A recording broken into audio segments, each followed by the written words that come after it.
All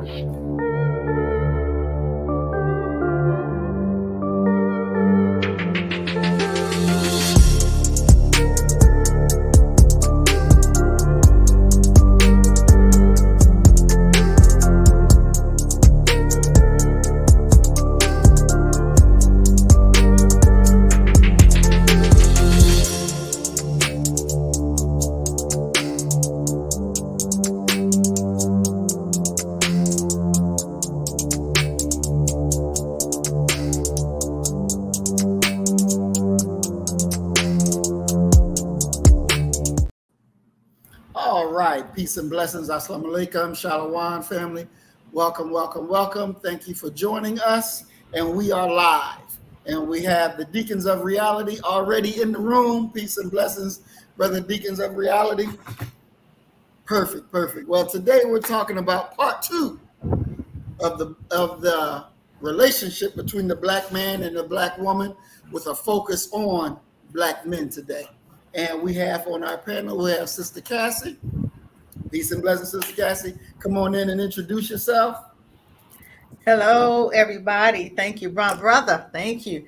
Yes, my name is Cassie, and I have a foundation called Ram in the Bush. And what we do is help our young black men and women, of course, build their own tables. We help them with paid on-the-job training to allow them with entrepreneurship. We give them 12 months of on-the-job training, then we give them certificates. We are looking for doulas and midwives so that we can help some of our own. I am an author of Ram and A Mother's Love. So yeah, that's me. All right, thank you, Sister Cassie. And Black First, how about that? There you go. And we have Sister Diamond. Peace and blessings, Sister Diamond. Come on in and introduce yourself. Well, thank you. Hi, I'm Diamond, and I am definitely Black First. That's right. Yeah. I think I'm just here to learn. I mean, I have my expressions and opinions and everything, but I'm trying to find a way to more wisely maybe be able to help others, express in a more wiser way. All right. Awesome. Thank you, Sister Diamond. And of course, peace and blessings, Doc. Peace, my brother. Peace. Glad to be here Yes, yet again. Dr. James Thomas Jones III, creator of Manhood, Race, and Culture YouTube and blog site. And just happy to be here and just be on the lookout for this second volume of Foolish Floyd, The Contrarian Return. So Floyd is coming back. Definitely. And again, I want to welcome Deacons of Reality. Peace and blessings, Mellow Cap. Peace and blessings, Willie Rivers. Peace and blessings, Twin Pyramid. Peace and blessings, Forecast. All right, our audience are already in here and they are ready to go. Well, I received an email from a brother who said we are being too harsh on the black men. He said that, Doc, your definition of marriageable men, and because you come from a biblical source, that you're giving us an unreachable standard. So I told him, I responded that, we will take it up. I will bring this up first before we get real deep, because they really feel that, we're being too hard. And when they talked about the standard part, that is too hard because we're coming from a perfect situation where, Doc, you're using the Bible as to say, these things of men being this is the way the man's supposed to be. You're coming from a perfect perspective dealing with imperfect people. But when it was on the woman, you didn't say none of that. You didn't come from no perfect situation and saying that the woman needs to be this, that. You didn't do any of that. So I feel like you're being kind of one-sided here. So Okay. I'm gonna let y'all deal with that. Doc, since he called you out and said you particularly, and then everybody else in general, we'll say my let you name, go. say my name, say my name. Exactly. All right. You know, the thing is that when you're talking about a biblical description, the characters of the Bible are far from perfect. You have everything that you could imagine within Scripture. There is everything that you could imagine if you read Scripture thoroughly. So I don't believe I'm putting a standard up that is really even difficult to reach. The standard that I remember, although I'm getting old of what I said, is quite simply that women are looking for primarily a provider and a protector. And my argument has always been that when you're Black in America, especially when you're talking about being a provider, let us realize that during the civil rights movement, one of the most negative aspects of it has been the fact that we integrated ourselves out of power. In our rush to go into white folks' restaurants, businesses, clothing stores, and what have you, the question should be raised quite simply that what does that mean for those who are not running those establishments? Where did you go before integration occurred? You went to the Black restaurant. But once that restaurant closed down, you had to go to the white restaurant that was now hopefully employing some of those Black cooks and chefs and what have you. The idea of being a provider male is not, and I repeat, is not one that is out of the reach of African American men. And when you really take a close look at the data, you'll find that African American men, despite what the world wants you to believe, are outpacing African American women in regards to earnings.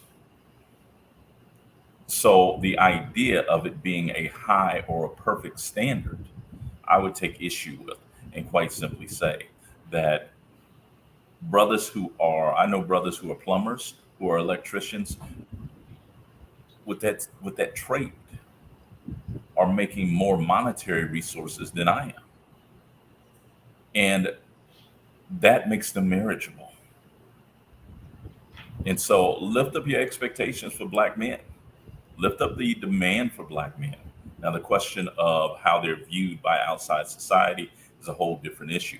But this issue right here, of that being the definition and it being too lofty and it is perfect, is far from perfect, especially if you're utilizing biblical characters to justify what a righteous man is and what a righteous man isn't. And I yield. Excellent. Thank you, Doc. Sister Cassie? Wow, he said we're too rough, huh? Well, you know, I love me some Black men. I'm just saying. I think it might have been a little too rough for him, but it's almost like a blueprint. Okay, use this show as a blueprint to having a healthy relationship. So I think in our community, we've been off code for so long that when you hear us talk, it's like, wow, something like, I've never heard of that, or I never thought of that, or it's time for us to get us together. It's time, and we're not even trying to hurt feelings. We are just trying to put a footprint out there. You know what I'm saying? You got the Bible, but if you don't want to do it the biblical way, let's do it. We're not going to say it's the biblical way, but it's almost the biblical way. We just say it in a different way, because some don't want to hear it the biblical way. Okay, so let me tell you another way, but it's all meaning the same thing. It's all about love each other. It's all about having a healthy relationship. And some of our young Black men just don't know how. They've not seen it. So yes, it could be too harsh for him because he's never seen it. So for me, what I would do, I'm sitting down so I can learn. Because are we lying? Are we, I mean, come on. If the way you're doing it isn't working, you got to do something different. Because we're not trying to hurt you. We're just trying to give you the mark to reach for. Okay. And hard love sometimes, tough love in our community is needed right now. And this is what we're doing. giving you a plan for, like I said, a healthy relationship. That's all we can do. You can take it or leave it. You can use what you can use, and take the good, spit out the bad, or you can sit back and learn, and just become a better you. I pass. Exactly. Sister Diamond. I'll pass. Oh, Let me jump Well, in. I will say that I didn't find anything that the doc said that was harsh at all. He was giving the breakdown between man and husband. So it was said, I think, by others that they left out the male part. We were saying, well, you're male and you're in that male role, but he actually gave you some credit there by still calling you a man, but just not to the level of husband, because there's a difference, between man and husband. Man, what you do, just recognize what you do as a man, and then recognize, would you think that a wife would be accepting of what maybe some of the things that you do as a man, because the role changes once you become a husband. There's more responsibility. And when you have a true, genuine love for a woman or vice versa, then you're going to do in your power to preserve that, her or him, and, and not harm them. And some of the things that men do as men travels over into the relationship when they become husbands, but you have to shed some of those negative things that you did as just a man when you become a husband, same as with a wife, a woman becoming a wife. You have to shed some of those things that would not be nurturing to the relationship and not help it grow and better and be more healthy. So I think I didn't hear anything he said. awesome. Thank you, Sister Diamond. Doc, you wanted to add something? Yeah, the thing is that who told you that you couldn't rise up to the level of being a provider and a protector? When you look at the idea of Black folk, and I'm talking about man, woman, and child, it is in many ways a miracle that we still exist. And that's just what it is. And how are we still here? And the truth of the matter is number one, it's God, but number two, God has given us the ability to make a way out of no way. It has never been a linear, direct path for Black folk. We've always had to build it as we fly. And while we was building the left wing, they was trying to tear down the right wing. So this situation that we find ourselves in is nothing new. But for righteous men, let's be very, very clear about who we are talking about. Every man is not a woman, is not a husband, and every woman is not a wife. And we have to settle upon that and really don't lie to yourself. If you're a husband, you're a husband. It's innately inside of you. If you're not, you're not. That doesn't make you less of a human being. It's just that's not who you are. You're not built that way. But to sort of try to erode the idea of Black male manhood, Black masculinity, Black husbandry, to whittle away at it to the point where it has to be a lesser standard, lesser expectations placed upon Black men, is arguably one of the most self-denigrating statements that one could ever have. There's nothing, white folk are not your superior. And the fact that you are here and that you are still making a way out of no way lets you know that you have the ability and you have no other choice but to make your way to where it is that you need to make your way to. And we can never get around the fact that the building block for every great nation is actually going to be the family unit. And without family, without human relationships, without those things, we're nothing. And life is in many ways not worth living. So let's build a path. Let's throw up a highway that allows as many Black males to graduate into being providers and protectors and therefore be marriageable. And while we're throwing ours up, we're also going to assist our sisters throwing theirs up to help many Black females to graduate, to advance into being wives, suitable wives for some man who suits them. And I yield, brother. Excellent, excellent. Thank you, Doc. And hold up. Okay, so the brother's watching the program. I'm gonna read the text, but just as you can text, you can call into the program and speak to everybody yourself. You don't have to worry about somebody going to be disrespectful or anything like that. You're free to call in.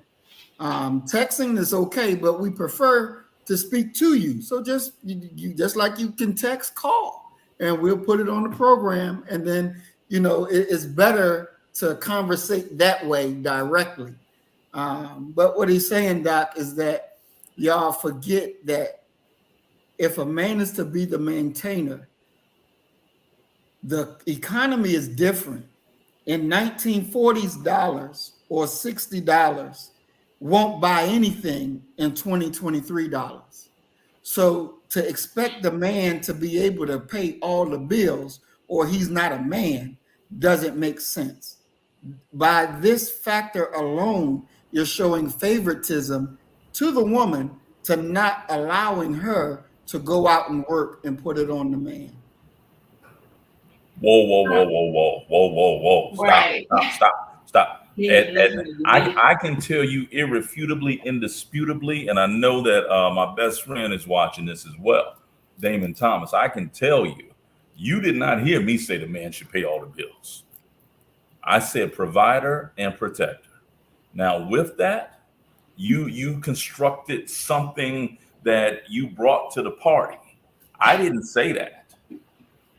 As a labor historian, I can tell you for sure that I understand the limitations and the challenges that are placed upon black men. And the majority of us, despite what we would like to think are, and I don't even believe in this term of being middle class, we are poor and working class to this day.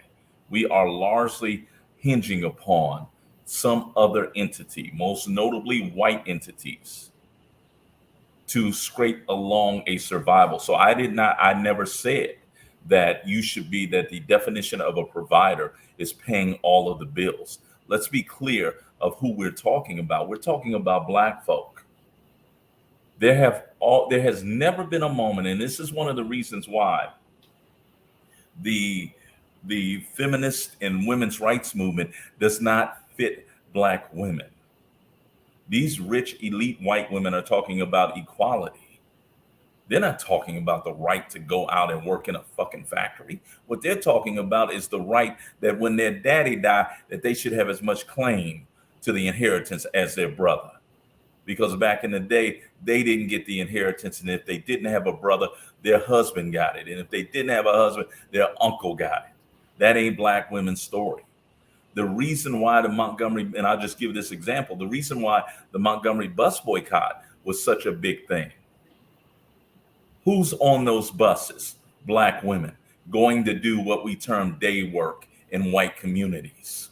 Black women have always had to work. They've always had to chip in.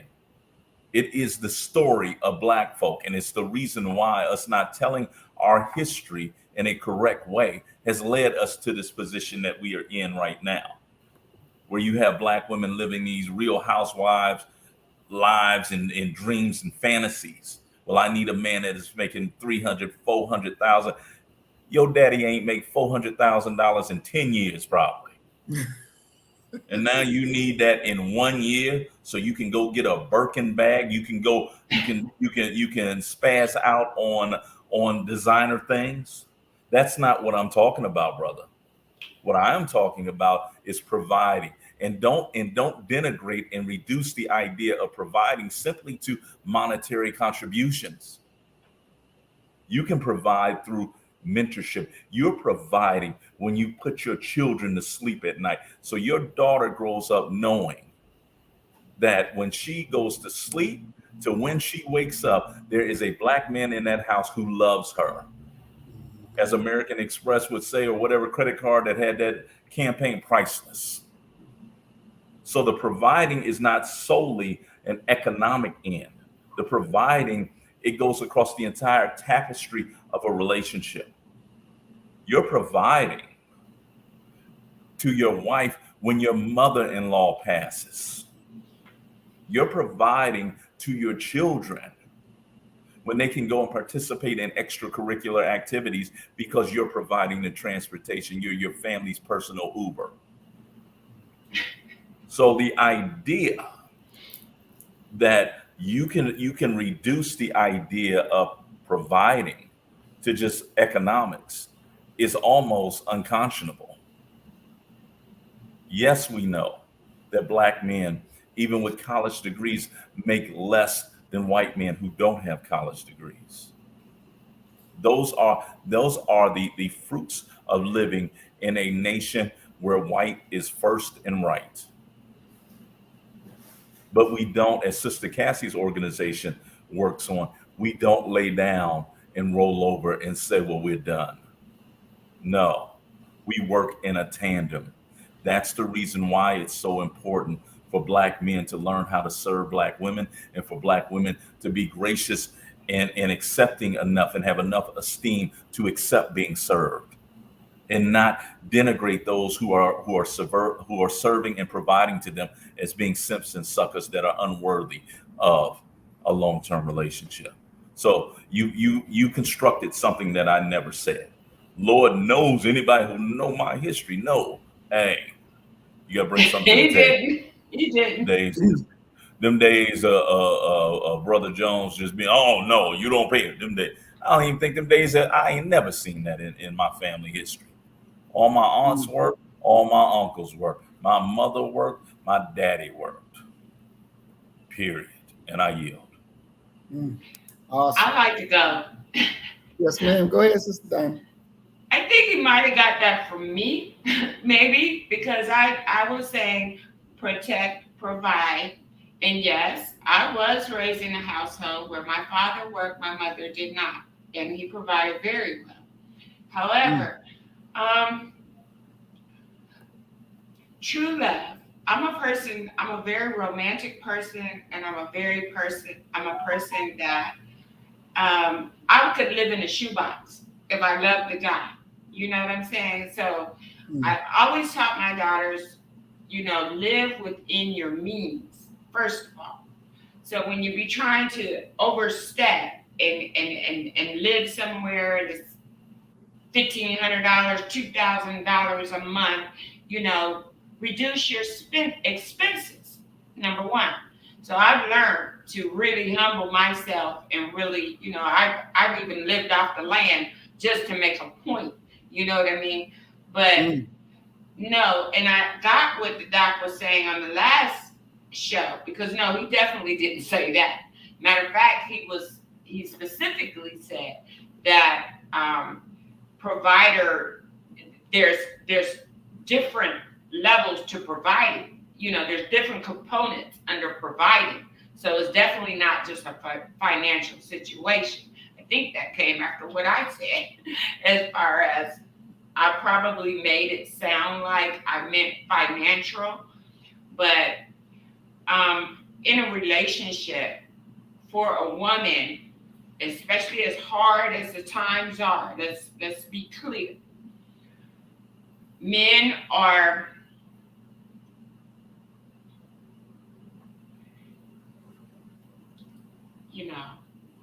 you see so much. You see so much aggression. You see so much not love and compassion, pretty much, for the woman. So a woman is really not going to be of mind to be with a man, ride with a man on that lowest level, if they can't rise in a higher level of still making her feel safe, it's still making her feel protected, you're still making her feel loved. Because sometimes a guy, when he is unable to provide, then he feels within himself that he's failing or he's less than. And so he projects that onto the woman. So, no, I don't think, especially as you guys are saying in this time, in this day and age, that one can expect that only one brings in the finances. It has to be a team effort with both realizing the times that we are in and both trying to work together to, make things happen better for them. But no, I don't think money, number one, I can't be bought. I don't care if you got $1 billion. If I don't feel you, if I don't love you, you can't have me with $1 billion. And you must believe I've turned down several in my time with a lot of money. So, and I will tell them, I'm not the kind that string you along. Look, dude, no. You know what I'm saying? But, so it's not, I think, I don't want the guy that texts in to feel like it does work that for the majority of women. Majority of women are bad chasers, and so you have to go in that needle in a haystack, and you got to find the one that can respect you for at least your effort. You know what I'm saying? Your effort, and find someone that doesn't mind contributing to that effort and to that household. It's a needle in a haystack, but not all women feel like that. I don't know if they feel like they're leaving the shoebox like me, but if I love you, I will. You know what I'm saying? So, no, I don't think that, because like I said, money alone, being able to provide alone, no, that's not going to do it for me, because with that comes a lot of, you want me to swing up on the chandelier, you want me to whatever crazy stuff, you got me. No. So, no. Some women do look for that. But, find someone that, you got, baby, we could build a tent. What you want to do? Let's go at it. You know what I'm saying? We got this. And, the woman know how to make a little campfire and shit. I mean, I'm serious.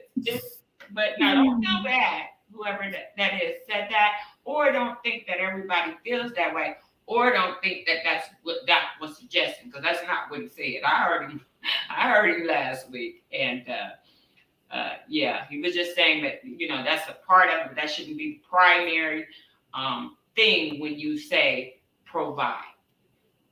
That's it. All right. Thank you, Sister Diamond. Sister Cassie, what say you?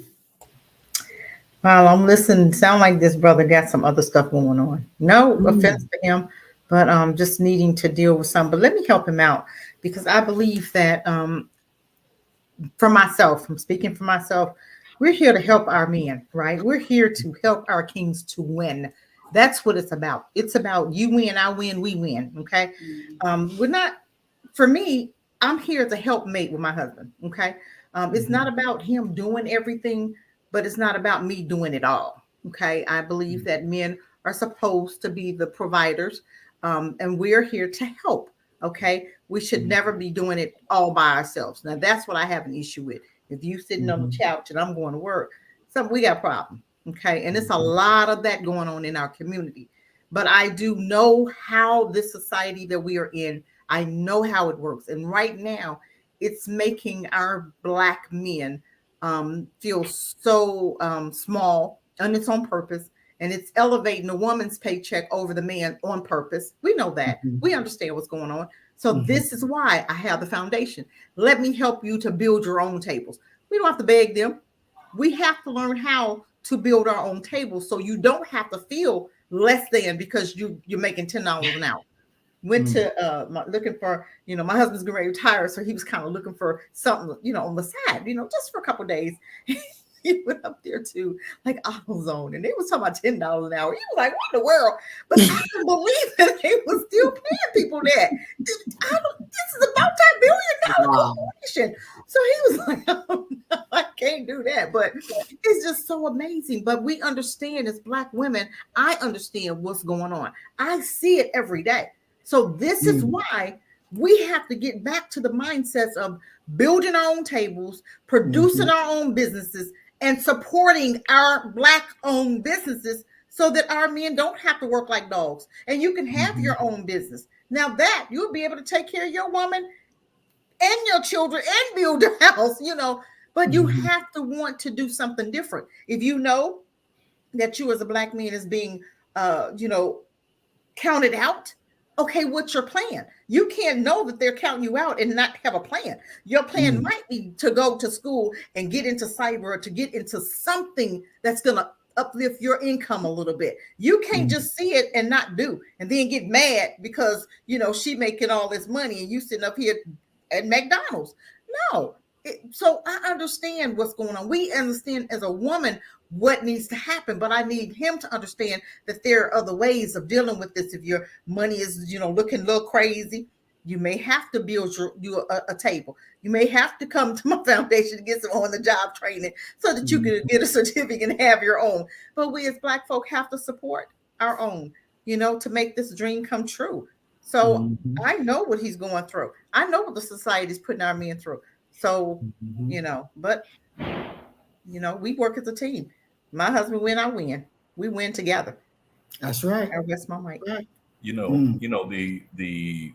The crux of so much of this issue flows from the demands of women upon men. Men, by and large, are motivated by getting next to a woman.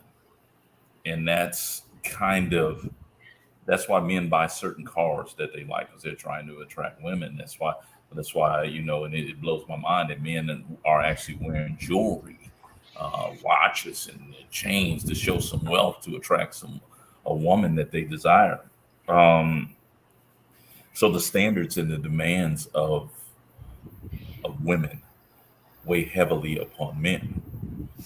And when you have a society where women are being socialized, not by their ancestors in the community, they're being socialized by social media and entertainment. Everything has to be titillating and exciting and what have you. That's going to have an impact upon men in the same way that women going in getting BBLs and those types of things to respond to what they believe that brothers want. When you add it all up, one could very well make an argument that we are completely out of our minds by and large. That the things that are being valued, I mean, you have people who, and this absolutely blew my mind. I was having a conversation with one of my partners, and he's trying to take his woman out. He's trying to woo this girl. They got a place down here, and you can hear how I refer to it as a place down here, almost as if our people are talking about there's a place called heaven, because I ain't never been down there. Steak 40. Okay, I actually went online and looked at the menu. Okay, a ribeye that I could get at Kroger's for $16 is being sold at Steak 48 for $94. What? Yeah, that's the markup on it. Yeah, and that ain't the most expensive steak or item that they have. And he's asking me, man, where you think I should go? I said, man, look here, I'm gonna tell you where you should go. Where she could get steak, she can get chicken, she can get whatever. Golden Corral, brother. Golden Corral. She can get as much as she want. She can get dessert. Whatever she want, they got it at the Golden Corral. what am I doing? What am I doing with you? If the aim is for her to have a nice meal and to get full, the Golden Corral. If not, she after something else. She trying to see how not only how deep your pockets are, but how foolish you are. And as Sister Dina put up, Ruth's Chris, just like that. They're going up in these places to be seen. Okay, they ain't going there. The goal should be to get full, to get fed. Golden Corral, bruh. Golden Corral.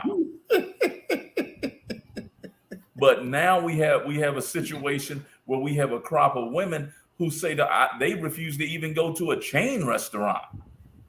You mean, okay, maybe Golden Corral is beneath you, but you trying to tell me Applebee's or Chili's ain't gonna get it done either? We need you to spend. You can't spend $400-500. You can't afford. What is this? Short term. Let's call it what it is. Short term prostitution. That if you can't lay down $400 and get me a meal at a place that I can go and brag about, then you can't deal with me. We can't have.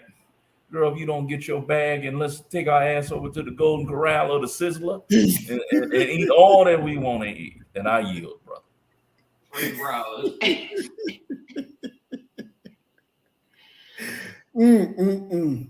Well, I want to go to this comment that Deacon made because he asked about, he said, where is it? Here we go. Amen. Yes, Yeah. high value Now men we looking like require high value women. So, and we hear this phrase thrown, high value. What is that? What is a high value woman? What is it, a high value man? What is the definition of that so that, people can really be able to put that to the pedal and understand what is it? So what is a high value woman? What is a high value man? Sister Cassie, what is it? Wow, I tell you, you attract what you are. If you're a high value man, you don't have to even announce it. You're going to attract to you where you are mentally and where you are as a man. So if you're not attracting those high value women, then you need to push it up a little bit. But when I see the comment of high value, to me, that means, for me, you looking for a woman that's after your money. I mean, what, to me, I don't even know how to answer that because it makes no sense. A high value woman to me is somebody that's like a gold digger. I mean, but do you want a real woman, a woman that's going to be by your side? That's a high value woman to me. Okay, I'm going to tell you what I see, how I see it.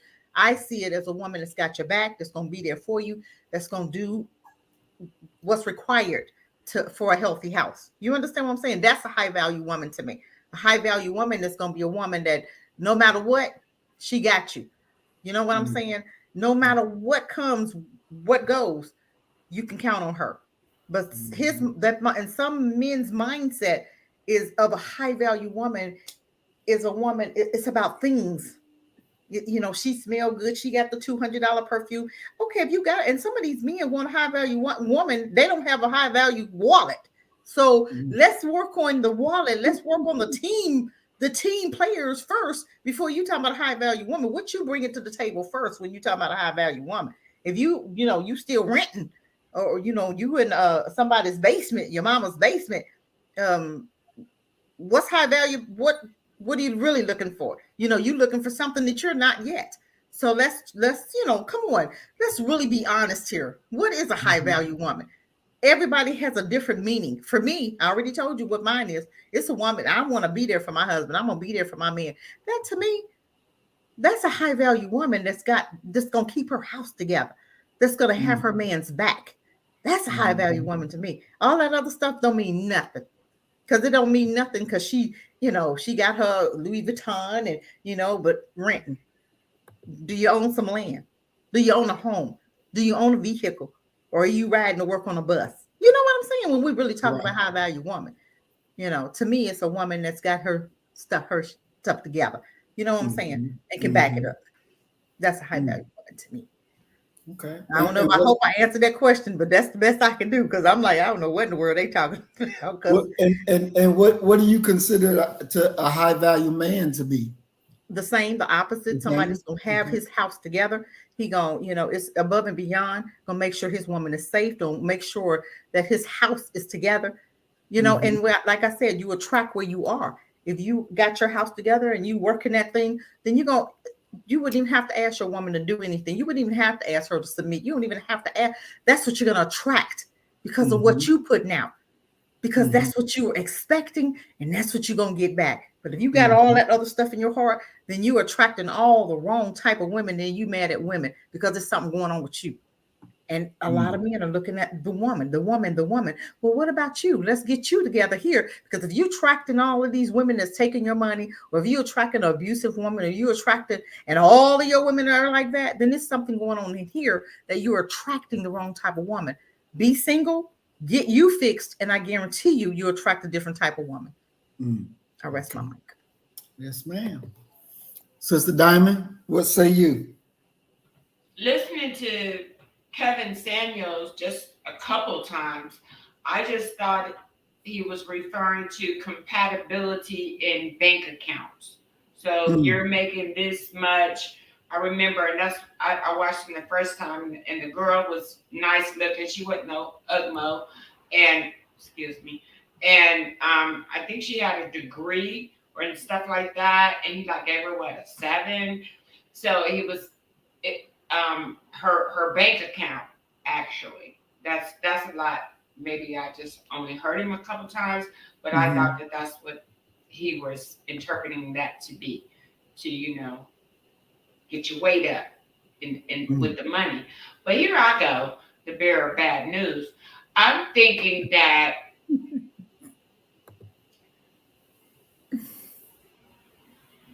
I've asked myself that many a times. What does a man want? Looking at society as I see it today, and yeah, all the BBLs and implant this and all the processed machine women out there with cake on face for days, need a chisel to take it off. All of those things are the new woman. The what I can't even say woman. The new whatever that is, and that's replacing me. I'm talking about me. And I feel I'm high value in the qualities that Cassandra spoke with. I'm also the Mhm. type of person that I wouldn't even show my bank account because I don't know if that guy that was asked that question, thinking that Doc was saying something else, I'm wondering if he was suggesting that he thought that Doc was coming hard as far as, hey, we don't have to be the provider, because all these guys now they be living off the woman. They live off the woman. You understand what I'm saying? And if that's the case, if that's his mentality, then sure he's gonna need some classes. You understand? To Mm. understand that. I don't know what examples or whatever he's seeing, but there is plenty of women that are paid for a man just because whatever they have, low in their esteem, in their consciousness, in their thirst or whatever, just to say I don't know why women do that. I won't do it. I won't pay for a man. If you don't love me for me, please go. So I don't know what that's about. But yeah, high value man, high value woman, according to what I heard, I thought it was really the compatibility of bank account because men are supposed to be so worried about women being with them Mm. for their bank, for their money. So they want to be matched with a woman that has money. Mm. Is that not Okay. so? All right. Excellent. I like that. I like that. Doc, what say you?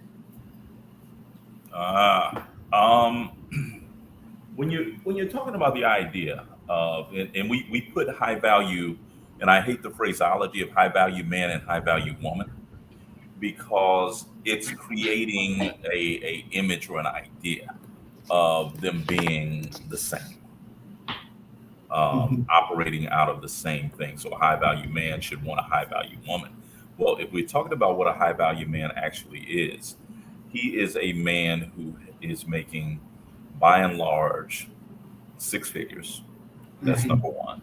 But he's different from a high earning man.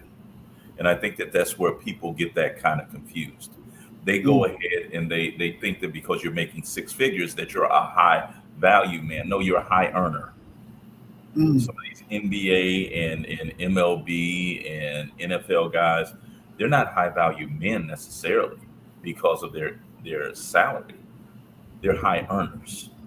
A high value man is one that you could call a high value man up and say, well, listen, I'm trying to get this project done, blah, blah, blah, blah, blah, blah, blah. And he could go to his mental Rolodex and pick up the phone and help you immeasurably with getting whatever that project is done. He could be a politician, he could be a businessman. He's connected. He's linked in with other individuals of that same circle. Okay. It would be very similar to if I wanted to get together a bunch of brothers who were Black nationalists and associated in some way with the Nation of Islam. Brother Maurice would be immeasurable in helping me because he already has an existing network of those types of individuals. So he's a high earner, six figures or more, and he's connected with a network of individuals. And that's where the value really comes from. Now, the question becomes for a high value man who's making six figures, and these men are often making $300,000, $400,000, $500,000. They don't need your money. And that's a difficult concept for Black women to digest. They don't need a financial contribution. What they need is a helpmeet.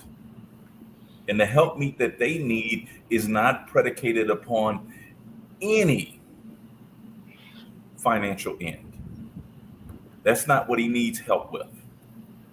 He needs for you to help him create himself a legacy.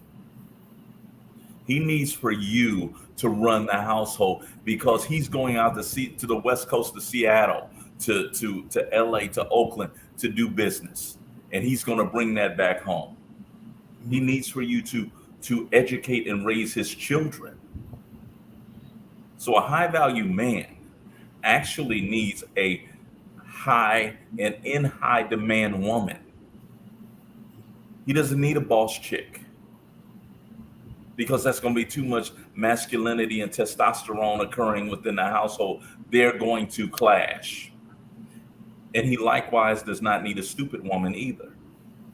A bimbo that'll just follow what he says because she has to make crucial decisions on a daily basis in regards to his legacy, his children.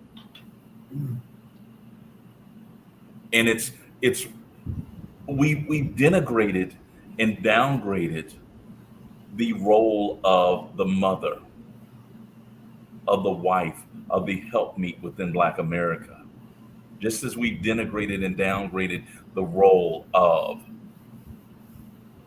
the man, the husband, the contributor. So much that his single thing is producing money. So much that her single thing is what? Sex. And neither one of them have anything to do with building a strong family.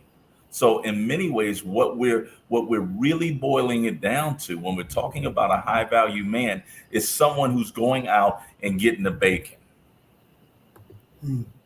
But he needs to have a woman who is understanding. And this is probably out of all the things that I wish Black women would understand, it's this one.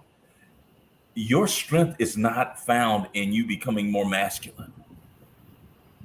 Your strength emanates, your superpower is your femininity, your cooperation.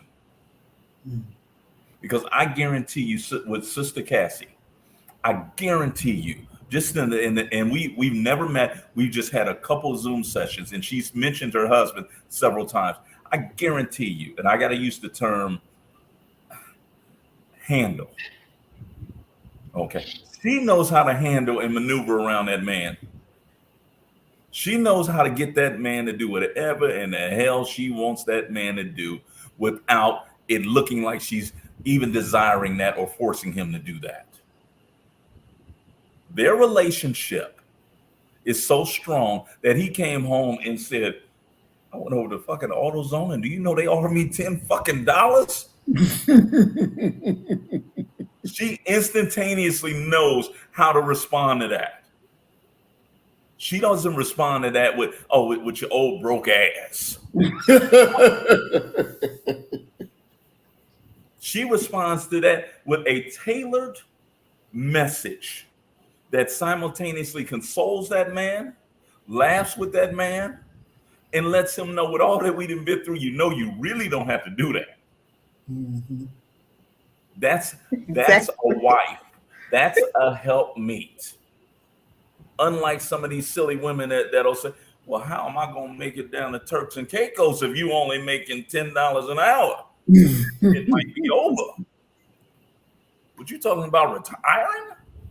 So high value men, and there are so few high value men within Black America that it's almost not even worth talking about. And maybe we should stop talking about these six-figure earners and refocus our sisters to understanding what a partner actually is for. Your partners. You're not looking for a John. Mm. You're not looking for a sugar daddy. Mm. And one of the most difficult things it is for us to really understand and comprehend, and this is something that you'll constantly hear women, Black and white women, talk about this. They'll see a man like Bill Gates, and they'll see Melinda Gates, and they'll say, shit, I'm finer than her. I'm such and such. How'd she get him? Well, you don't realize that she got him when he had dropped out of college and had nothing. And they built everything together. Mm-hmm. You want to get in on the back end. That once somebody got something, and those brothers, and this is where a lot of the bitterness comes from Black men. Those brothers remember when you had no time for them. They remember that.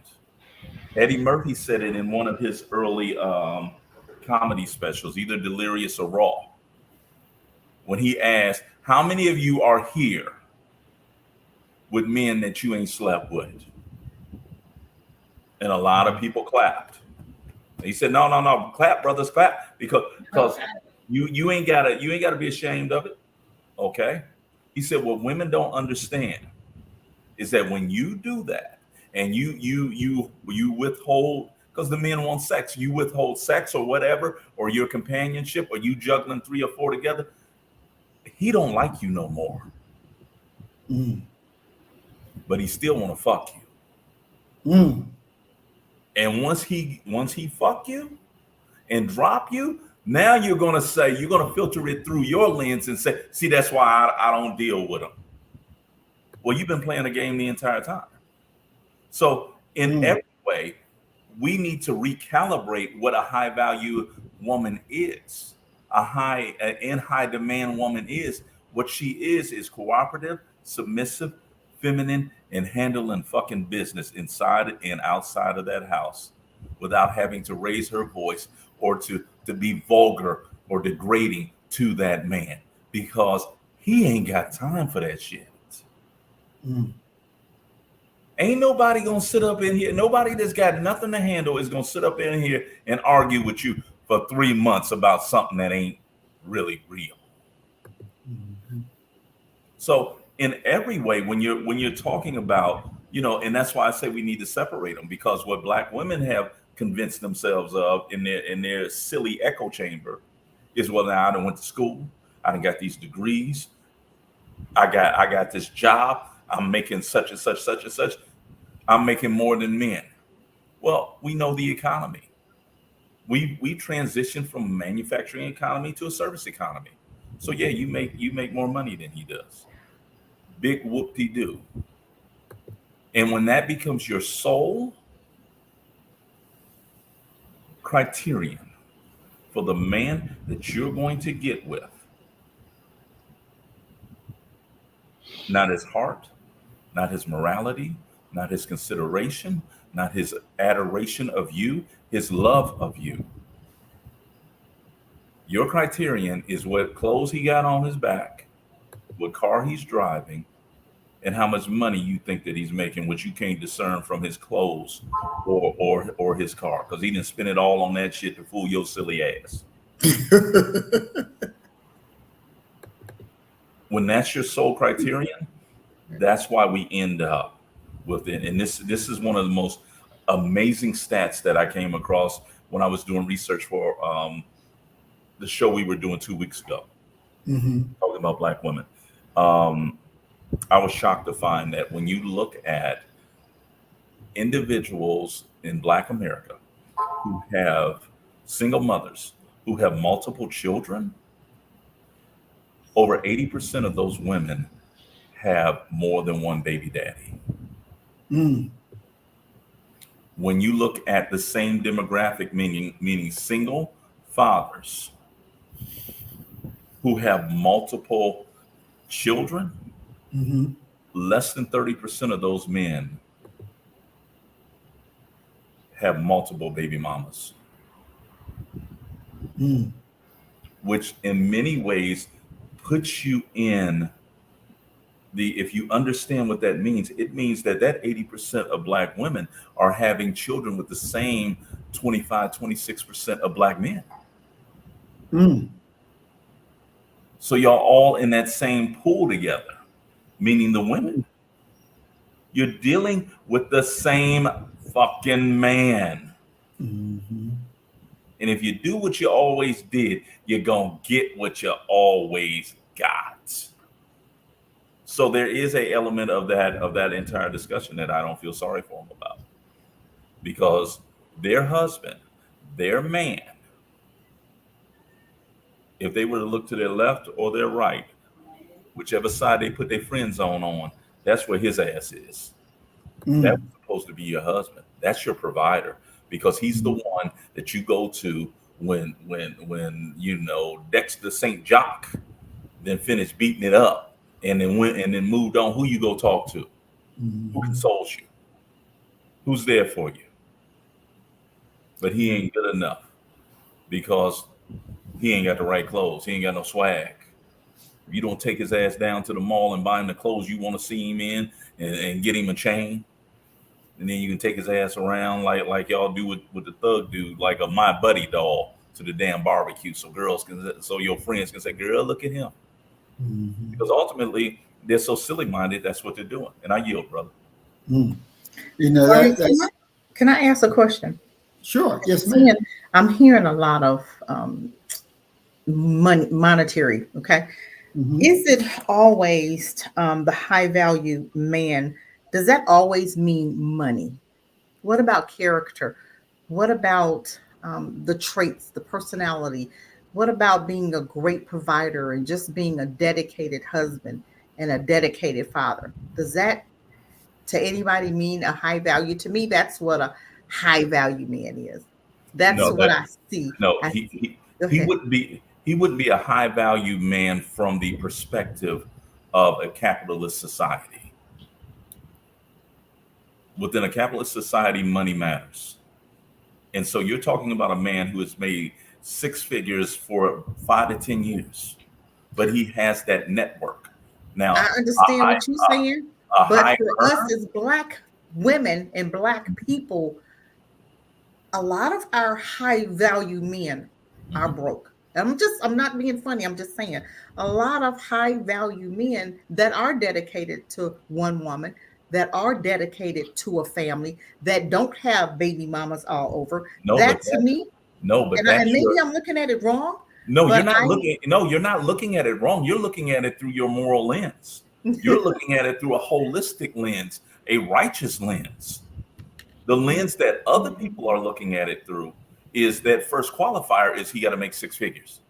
Now, what about us working together so we can make six figures together? Hold on. But our tradition, the way that Black folk have historically done it, what you're describing is a high value man.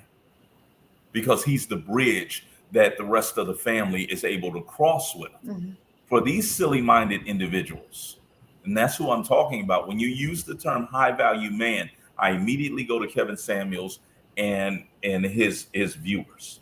Okay, and rest in peace for that brother. I hope he's peaceful. But for these people who are out of their mind, and the thing is Sister Cassie, how long have you been married? Now 13 years. Okay, 13 years. So you're the equivalent of damn near existing before the fucking internet. What I'm saying. But you remember in the I just know what I wanted. Okay. No. I'm not saying that to be disrespectful. What I'm saying is you have no idea what these fools are out here doing now.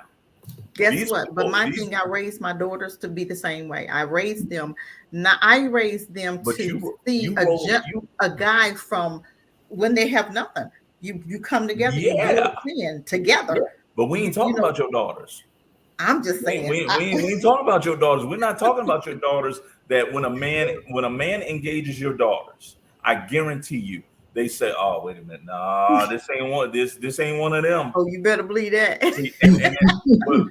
What we're talking about is those that when you look, oh yeah, she in the game too, and it's a whole different world out there now that people are, like I said, people want. Well, I just believe that there's still men out there like what I just described. I believe that. And I believe that if you carry yourself a certain way, you will attract them to you. I just believe that. Maybe I'm just saying it works for me. You will. I'm not disputing that at all. But what I am saying is that if you were to put 100 singles in a let's use the analogy of M&Ms. Let's say you bought a big bag of M&Ms and you only like brown M&Ms.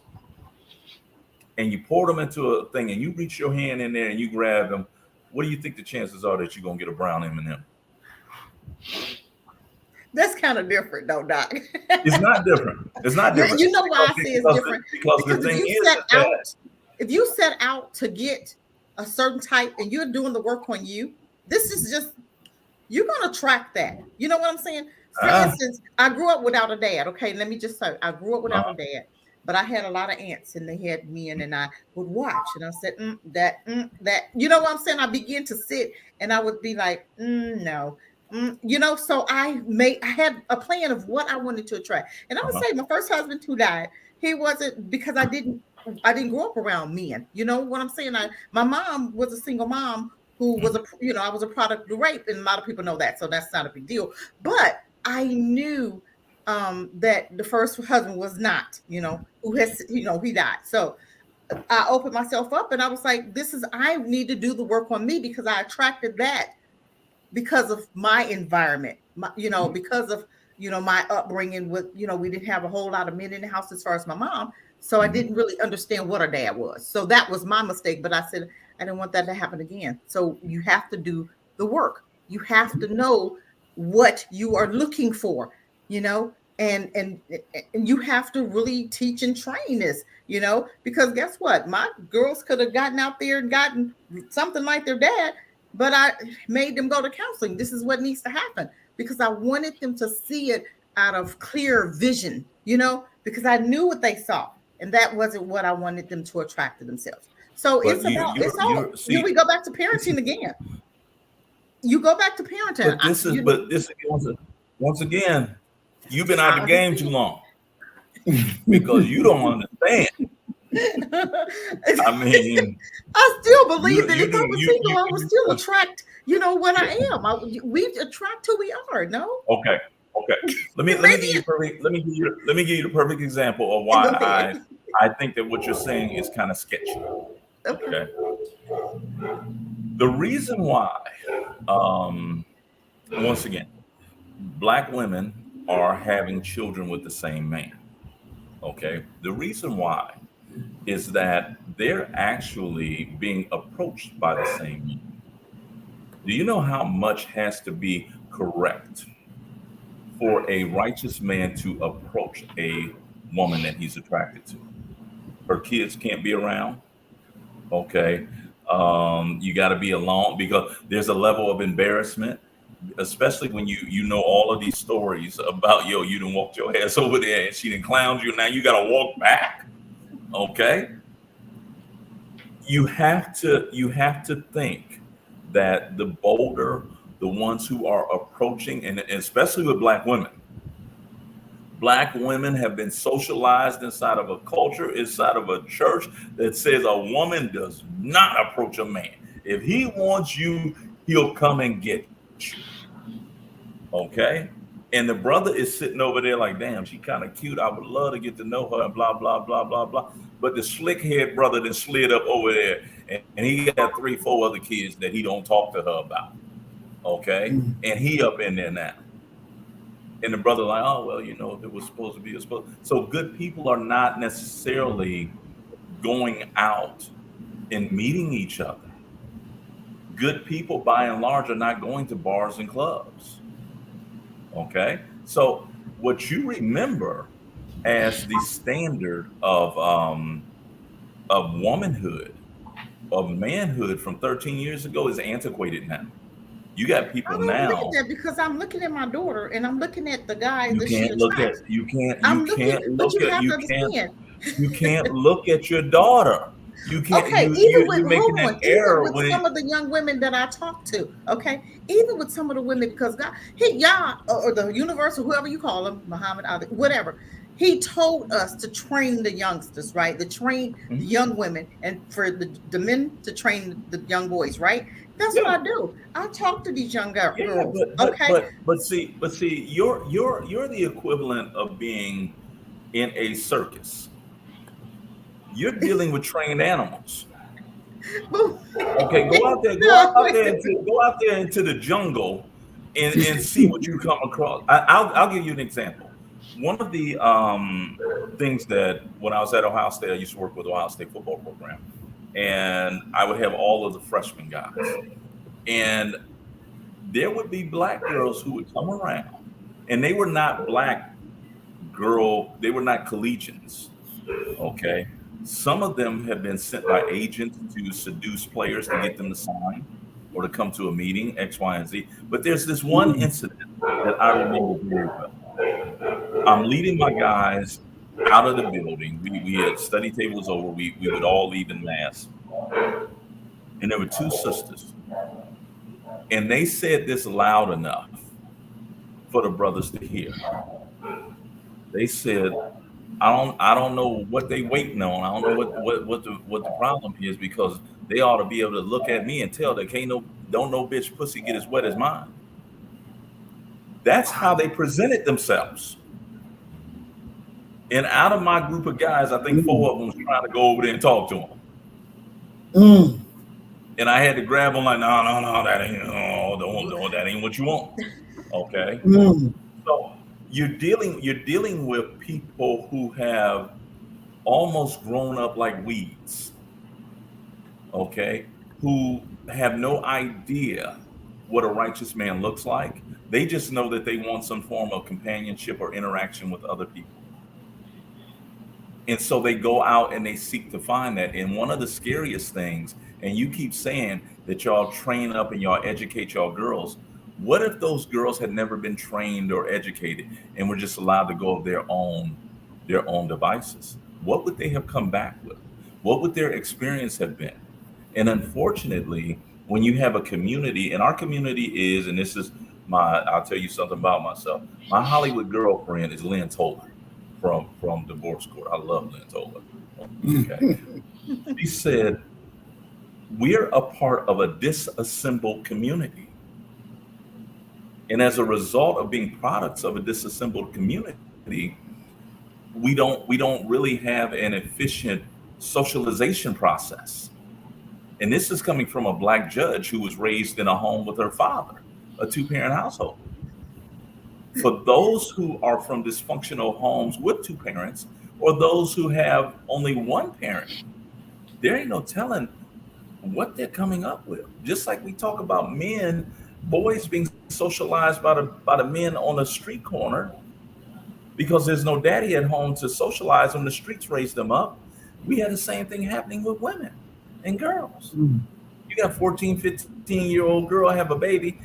Hell, she could be a grandmother by the time she's 30. Those are not your children. You've raised your children with an idea of what you wanted the end result to be.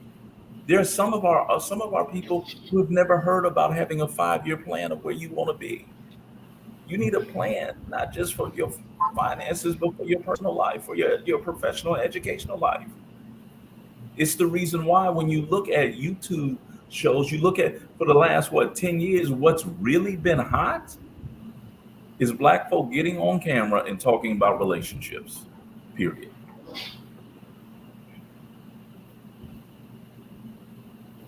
And I yield. All right, excellent, Doc.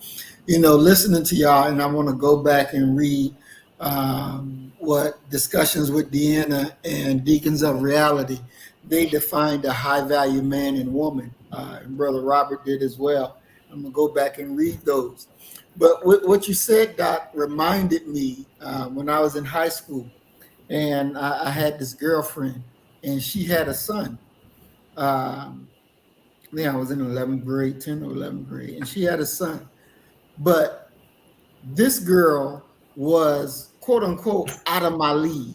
You know what I mean? She was, one of them nice, girls that you wouldn't think, a person like me would be able to get with, just wouldn't be able to do that. And, we hit it off and we were in a relationship.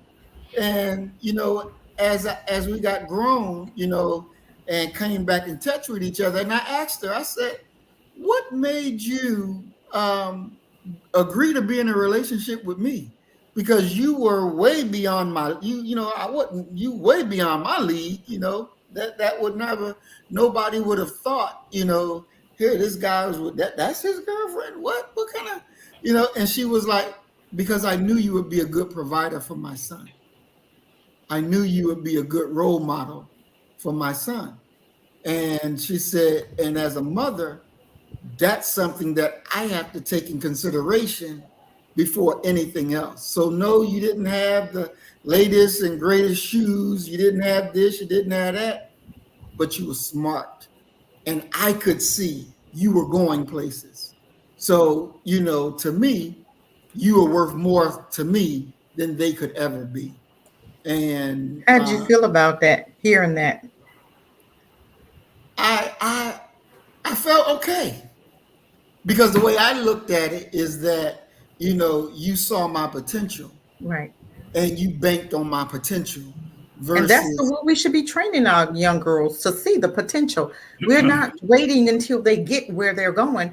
The potential is now. You see the character. You be friends to understand who he is and his family, and that's important, because when you marrying a fool with his mama hearing voices, you need to stay away. You understand what I'm saying? So we have to parent on purpose. And that's what I did. I parented on purpose.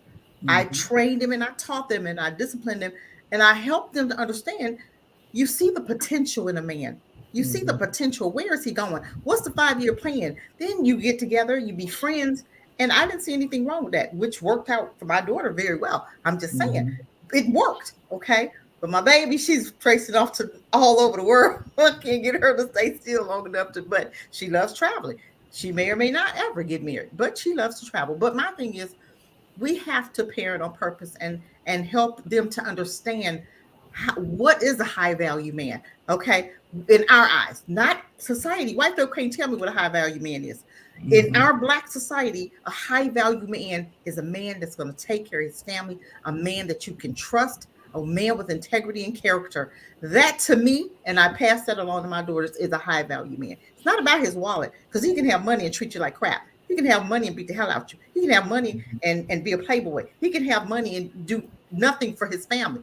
That to me is not a high value man. I don't care. He might have a 6-figure salary, but his character sucks.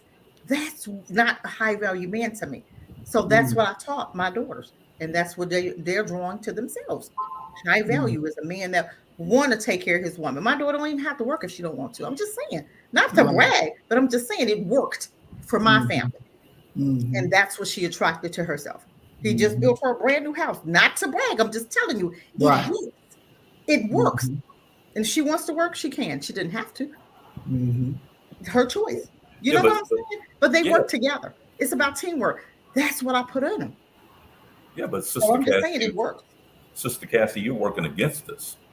If you crack the code and you Okay, have the you can formula, have that code. yeah, I I'm saying want you crack the my code family to be and happy. you have the formula, and that's what it needs to be taught. Like how I applaud you for educating and socializing and teaching our young girls, Yeah. because that's the message right there that they need.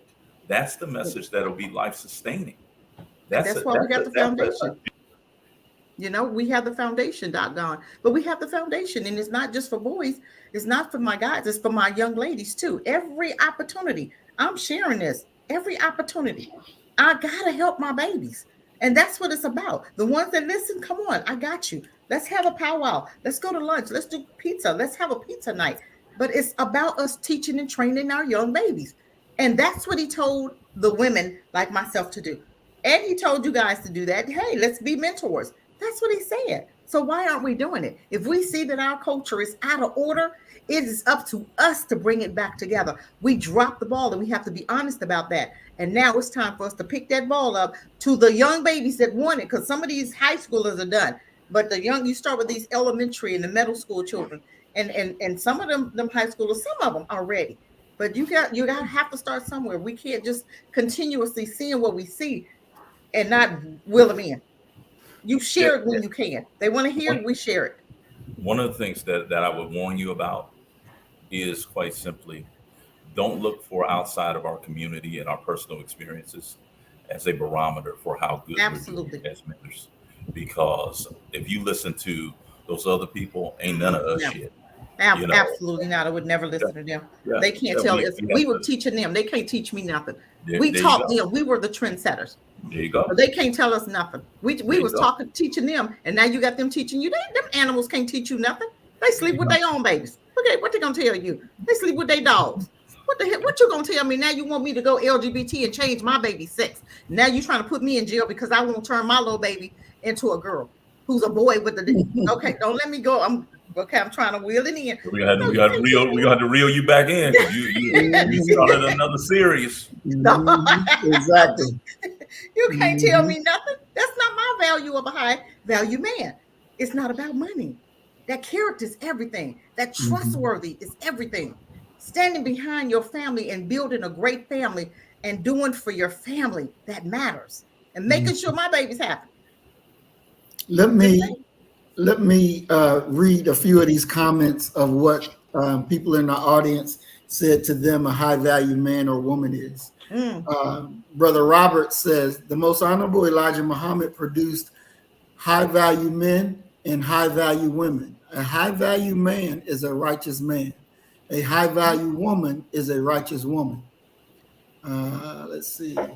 Sister Discussions with Deanna says, high value for me is a wise man, a protector, provider, a father. My hubby don't even raise his voice often. And when he does, everybody is surprised. My son-in-law says, how does he do that? Absolutely. And I want to go to Deacon because he talked in here too about what a high value man is. He says, high value isn't material based, it's goals based. He also says, high value is a certain level of accomplishments and goals. And what else does he say?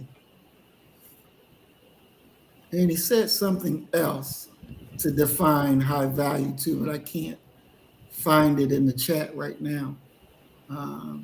Deke, if you can repost the other thing that you said about high value so I can read it off, because I can't find it on my end in the chat.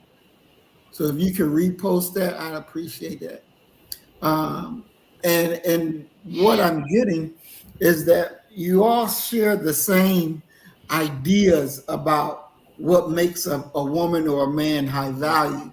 I think the problem that we're having as a people is there's not enough sisters out there that think and teach their children like Sister Cassie does with her daughters.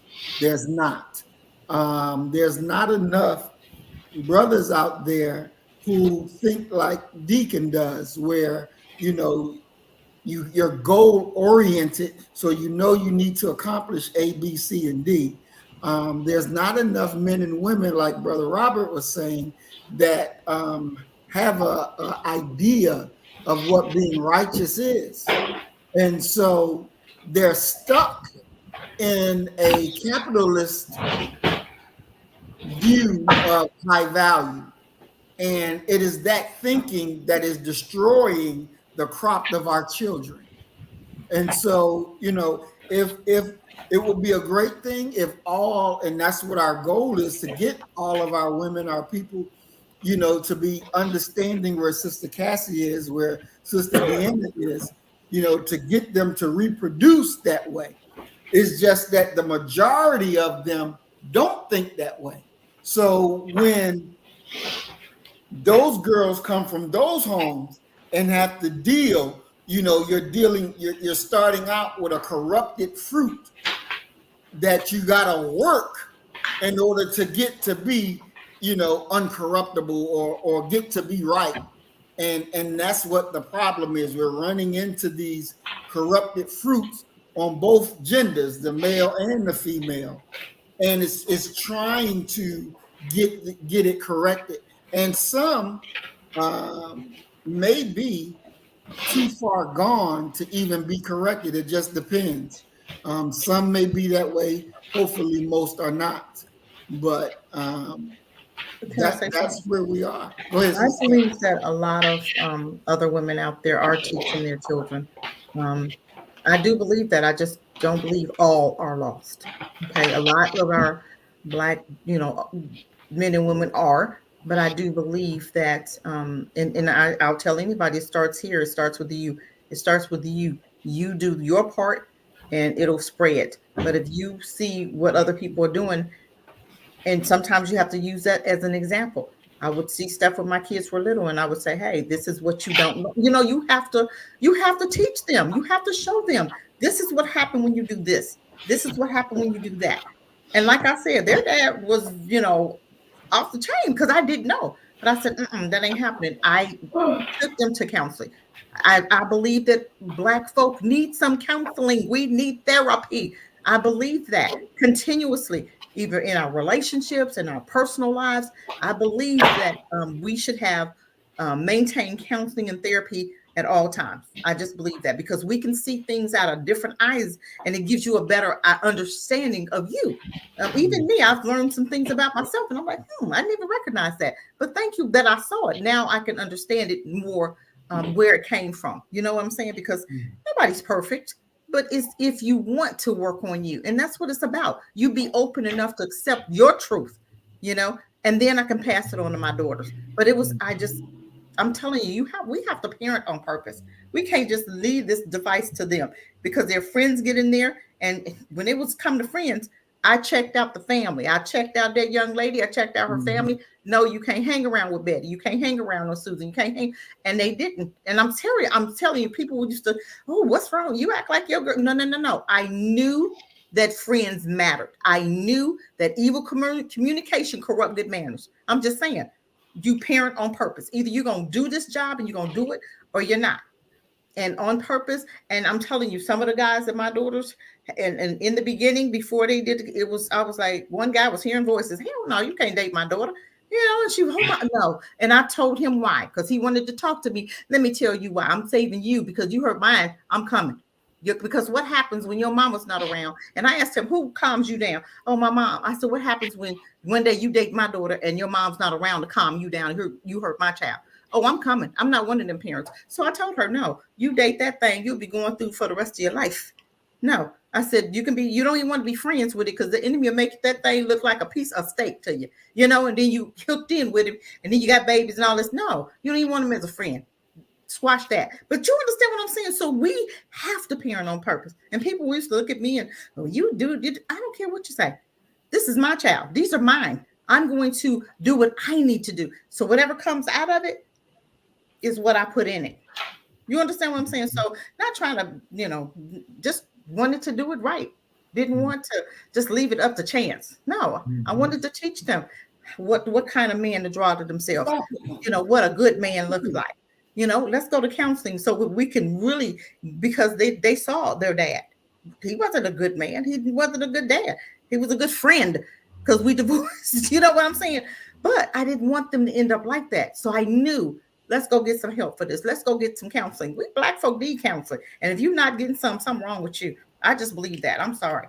I believe that we need to see things out of different lens. Clean your glasses. Take your glasses off, men. Take your glasses off, women. Let's get down to business, to understanding who we are and what we need to do in our lives to attract a better mate. Because some of us are attracting the same garbage that you just left 6 months ago, and you attracting a different face but the same spirit, because you're not doing the work on you. And I do believe that. Okay. Hold on 1 second, Sister Diamond. Let me read this, and then we'll go straight to you, because you've been pretty quiet. And Deacon of Reality says, high value men value their responsibilities first.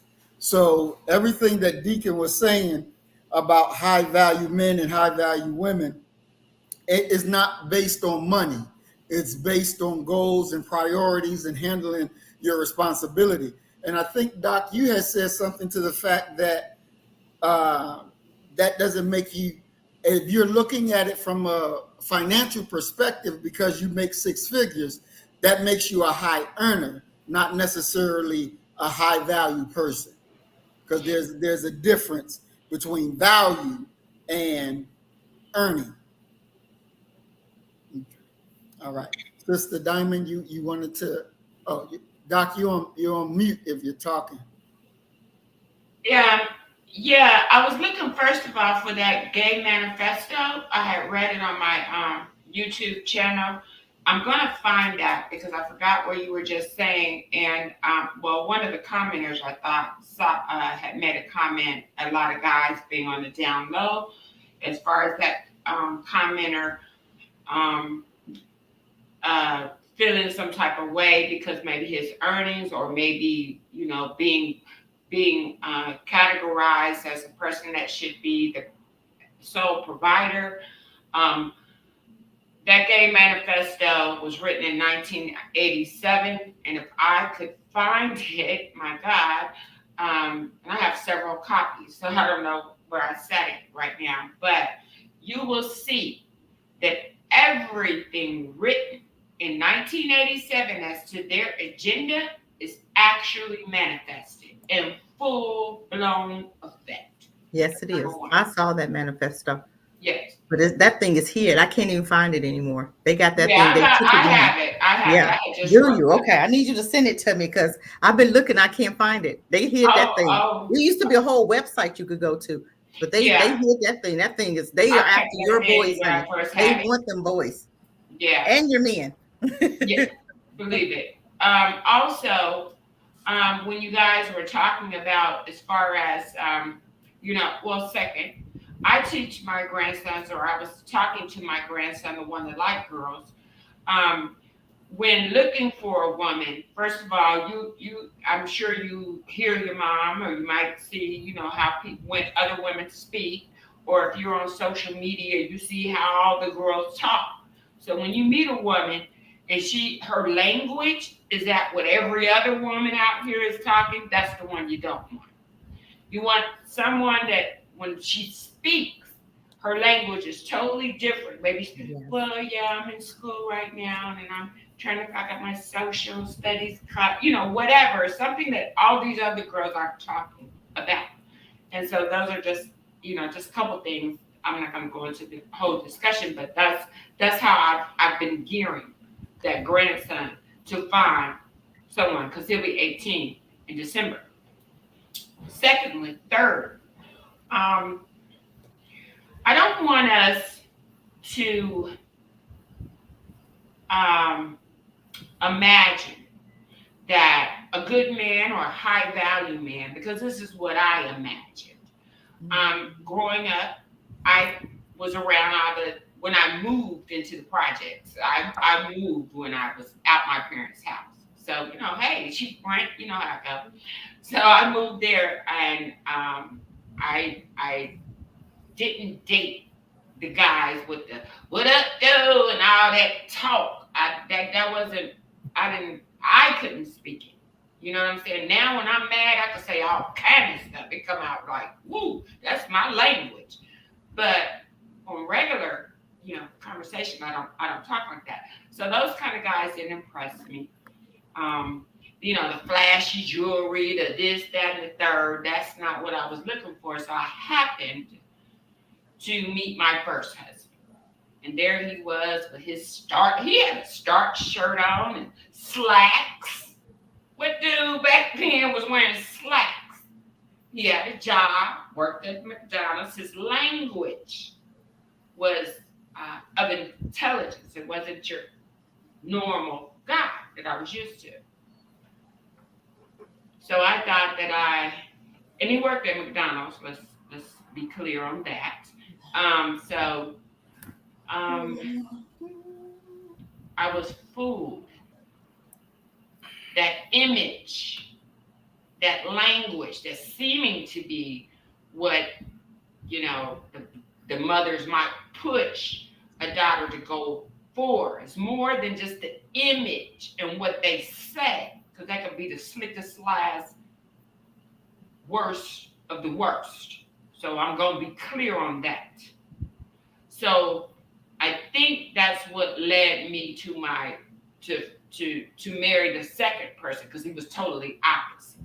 Now that was smoking the weed, hey, what's up, man, and all that. He was cute, nice shaped and formed, and all of that. He would hold my hand. We would walk everywhere, holding hands, carry all my bags, clean. I became the person sitting down. He cleaned the whole house. And then later, he had let me know that the reason he put his hands on me is because he thought I was going to wake up and realize he wasn't this person that he said he was going to be and do. And I'm thinking, nigga, I knew that damn day one that you wasn't that. But so I just, people judge a book. That's called judging a book by its cover. It takes time. You have to date, because the truth gonna come to light. You just got to give it time to shine. They're gonna show themselves. You got to give it time to show. So I don't want us to be fooled into thinking because you got a shirt and a tie and a crispy whatever that you are the ideal man. Now, I didn't even know, like I said, he was darker than dark, that he had I don't know what you call it when what's the terms they say out there when you're black on the outside, white all in the inside. I ain't know none of that. None of it. So he was a true black man walking in white shoes. For real. The worst of the worst of the worst.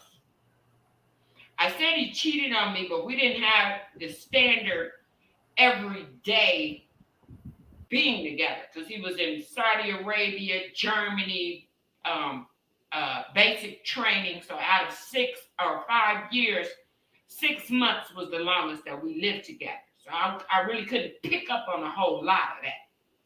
So I was just saying that to say that don't be fooled by sheep and wolves and sheep clothing.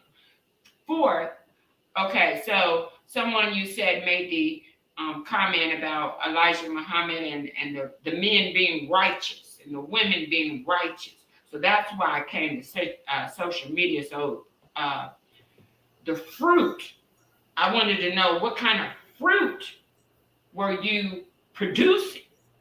Because the fruit I had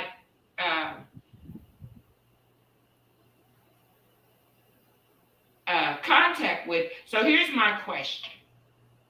And I realize now, I must say, that I thought for real that you know, like when I went to a couple meetings or whatever, you guys were like the top of the tier. You wise, you know the conditions, you know it all. So it was perplexing to me to not understand why. Okay, let me give somebody an example. Let me see which one will give me that. Maurice, because you might seem like the type to be like, psh, you better get out my face. But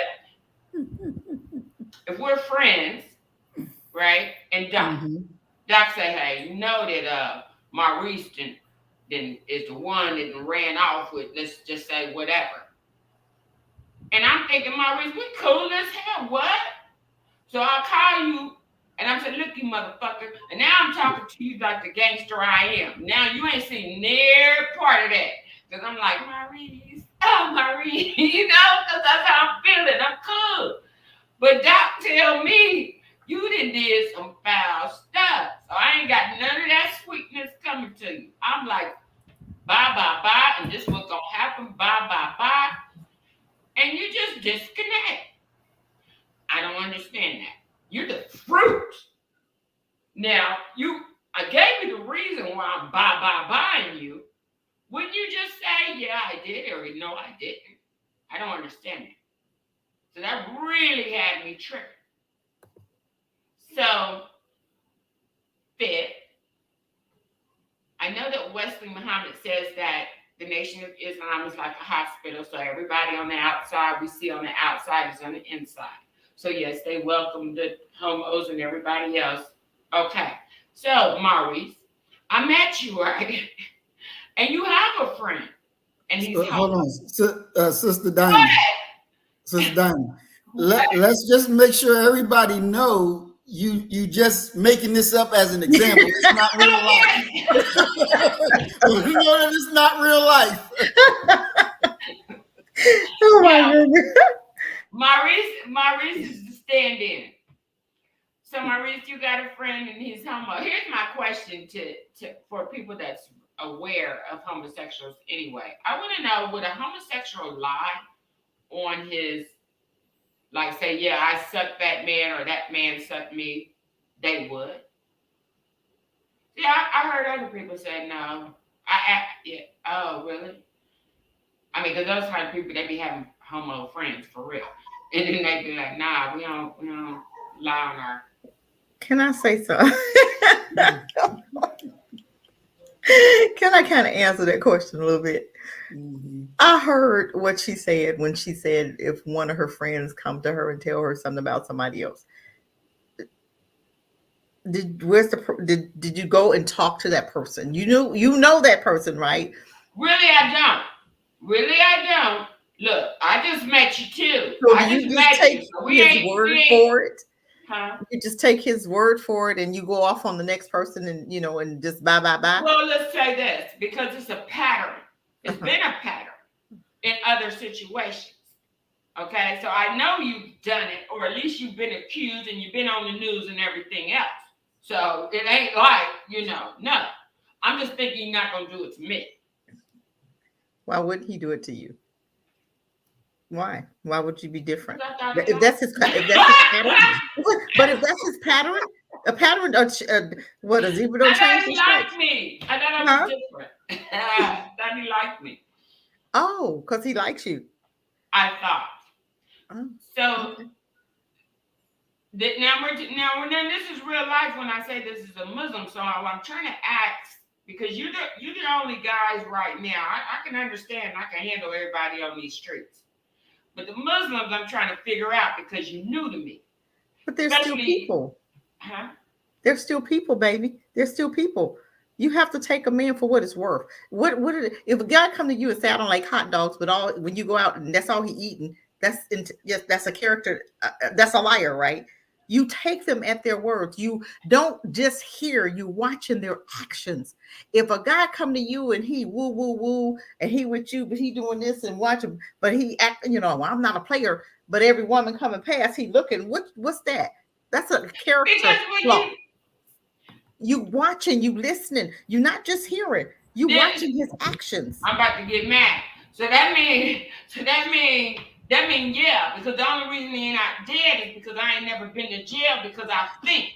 I want to know honestly for real, and then I might, it's been a long time, but at least I know the truth. Okay, yeah, you did.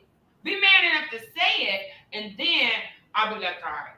But I've been holding on to that because, you know, I had a murder, and my cousin was murdered, and I had something precious in that shit that was. So this is my question to a Muslim. That's who I was talking to, Maurice. Mm-hmm. Would you, if I came after you, like I said, we friends, and I heard this, and then I'd be like, look, would you be like, look, sis, look, chick, whatever. I didn't take your shit, or I didn't do whatever I was accused of, and I mean, would you answer me? Second, if I asked you if you was gay, would you give me an answer? Or would you pull up with a gay person with me in the back seat? Put me in the back seat while you ride with your gay friend. What's up? Well, I'm gonna say this. I don't have nothing to do with homosexuals and nothing like that. And any man that's a homosexual is already a damn liar. Okay, off the rip, he's already a liar. He already don't have no character. Okay, they're not somebody that you should be trusting, that you should even lend an ear to even listen what the faker has to say. They're unworthy. About the person that told me these things, if they're homosexual. But this is their best friend. This is their kicking it person. We'd have been to the mosque, me and the homo with the God. I mean, what's up? So you personally, okay, you wouldn't. But if I asked you, were you homosexual, would you answer me? Yeah, if you ask me that, of course I'm going to answer that. But so what does it mean when a person does not answer? What is men? I'm talking to the men. We're talking about men and relations. What does a man? Why wouldn't a man answer if you ask him? This is before any beef. You just noticing some things and you ask. Mm-hmm. Well, if he doesn't, if he doesn't answer, I would take that as you are homosexual, because a man will just tell you no, straight up. That's not something that's hard to answer. But I also want to make sure, because I don't want people who, dislike me or whatever to hear this and be thinking, she talking about him. That nigga, he's a homosexual. Right. I said it all on Facebook, so if they know me, they already know what I just said. But I just want to make sure that it's crystal clear, right, that nobody who watched this will come back and think that you're really talking about me. I am not talking about Maurice or Dot, and they were examples. I just used them because they're sitting right here, and I was asking. No, I don't even know you, Muhammad. I mean Maurice. I don't even know Dot. We ain't never had no part. No, please, no. So those are some things, and then lastly, let's don't get sensitive, but. Say like if you have a woman, because I was on some Bible study today, trying to listen. I wanted to learn what the Quran was saying and stuff. So I was in that class or whatever they call it, study group, just listening. But so say like I just got overwhelmed and say, you know what, I'm going to give it a try. Now, if there was a recovering homosexual, I would never in my life be with a homosexual. Boy, I'm telling you now. But would they tell me as a woman coming in, and if they was trying to talk to me or something, would they say, sis, blah, blah, blah, and I used to be homosexual? Well, I would hope that the person would tell you that. That's something that you can't, that's not, that's non-negotiable, because if you sleeping with him, if he was sleeping with men and now he tried to sleep with you, whatever that men had is coming straight to you. So, that's something that should be straight up and should be told. So, like, I'm going to give you an example, like me, right? If I know that you as a woman been with a white man, me and you could never be together. Tell it, Never. bro. I never want to. I could never date a black woman never been that's with a been white with a woman. cracker. That's just, I could never do that, right? Yeah. So, you know, those things have to be said straight up, right down the middle, so there's no room for, oh, why you didn't tell me? No, you got to be honest. It's even if they say, look, well, I'm a man is, you know, a man is bisexual. Fuck that. He's homosexual. No, Period. that's right. He's That's homosexual. Right. And it needs to be said, and it needs to be understood. And Right. women, look here, if he been with a man once, that's enough for you to be able to say, I never want you. Never. Don't ever talk to me. That's You understand? right. It got to be real clear. Yes. You don't play around like that. Yes. So that's not a manly thing to do to, like me. If somebody was to ask me, have you ever been with, no, that would just be natural. No, you know what I'm saying? But I forgot what I was going to say, but, wow. So my thing is right now, so I'm just thinking like with the men, we're talking about men and relationships and stuff like that. And I'm wondering, like I said, the pickings is small. I got my passport and I'm ready to leave because the black men, like I said, it's getting real high in the percentage of how many got them little skirts on and all that kind of stuff. And the feminine, I don't think I've heard much bass since I've been on this show. At least your voice ain't feminine. You know what I mean? Everywhere you are, that's the higher pitches. The pitches are so high for all of them. I don't know where we're at. I know we were talking about high value men and building to do this and do that, but I'm like, what is the use? It's like Rosewood, the Wall Street, whatever we build, they gonna tear down. So I'm like, why not fight them? Now I don't get it. We don't have a chance. I don't care if you got 6 figures. You see what they doing to them now? You can't have it unless you gonna bend over or you gonna get up here when I give you a little light and don't say nothing about nothing. And if you do, you're gonna be like, sorry. You know, what kind of example are black men being for women today anyway? If you lucky enough, like Miss Cassandra, they got her a husband of 13 years, they locked in. But for us that don't, we looking like a shit. So that's why, I love, like she was saying, the black man. I wish I could find the few that ain't sold out. Or ain't walking up in here and down here drunk, look like they stink. You know what I'm saying?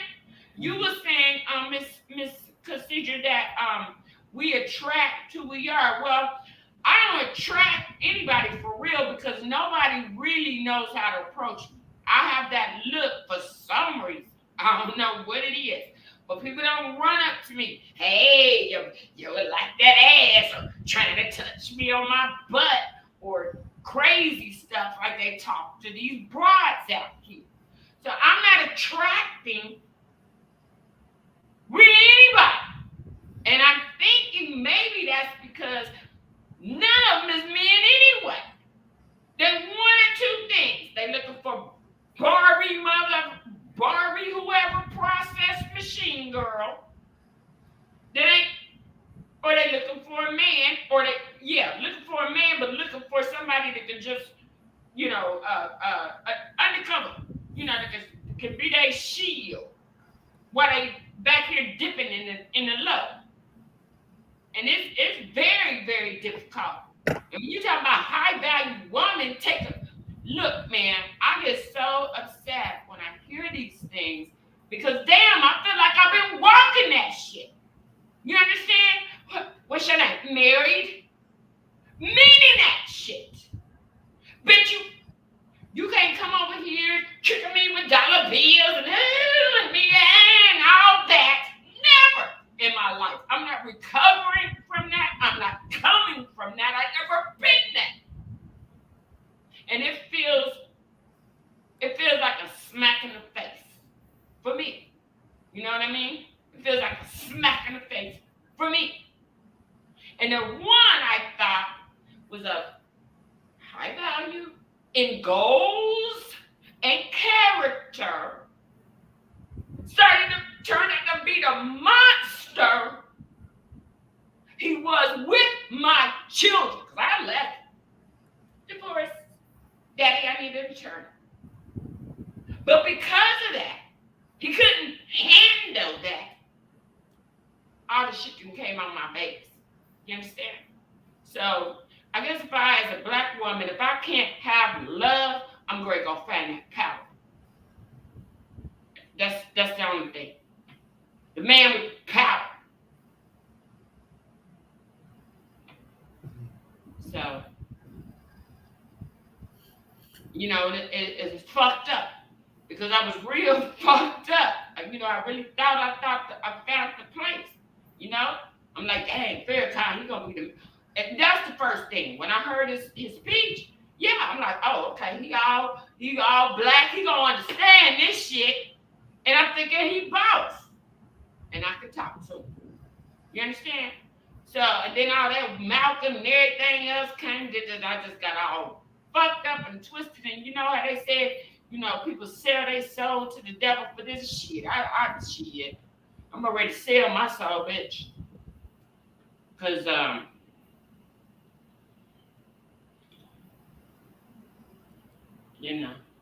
and if I had a chance, to meet that one rare man that's been as strong as me in not falling for the bullshit, not no man that's been out there and screwed like he said, Sally, Wiley, and Mally, and all these, I want to recover a drug head. I definitely don't want no man that's coming from prison.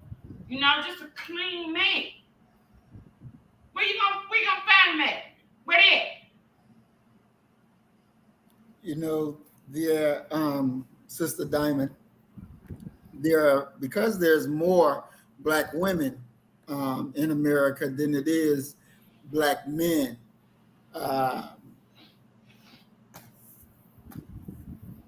You're going to have these problems of finding that right man.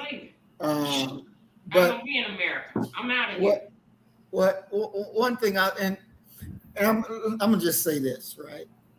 And I'm just gonna keep it 100. You can go to Africa, you can go to Brazil, you can go to any place on this planet, right? And you find a black man. He's still gonna have to deal with being a black man in the white man's world. That's just the reality of it, no matter where you go. It is true that we do attract, because water seeks its own level. And we do attract what we are.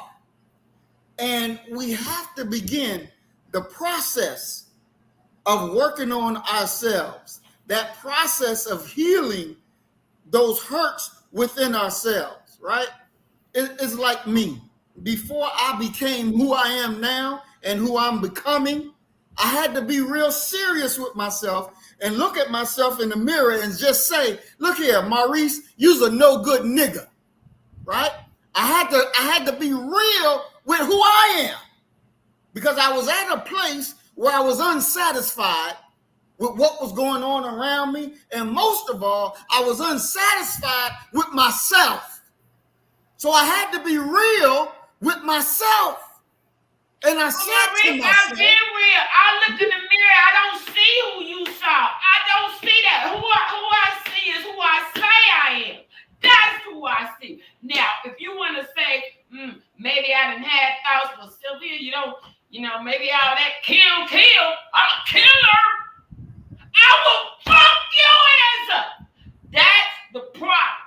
See, Sister Diamond, the problem. If you think about men if, hold Let on. me say this. Because you, if black men, can black men handle that? There you go. Can a black man handle that? The black woman will fucking for the babies. Do you hear me? Sister Diamond. Can you handle that? Can black men handle that? That's not being masculine. That's not being trying to step on your shoes. But let me tell you one little example here.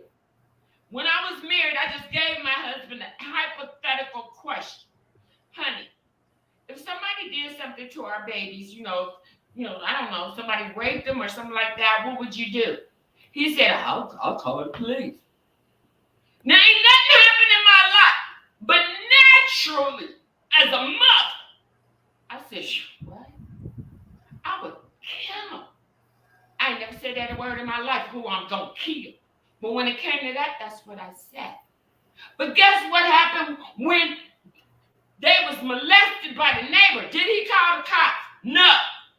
Did he call the cracker? Yeah. Did you do this to my daughter?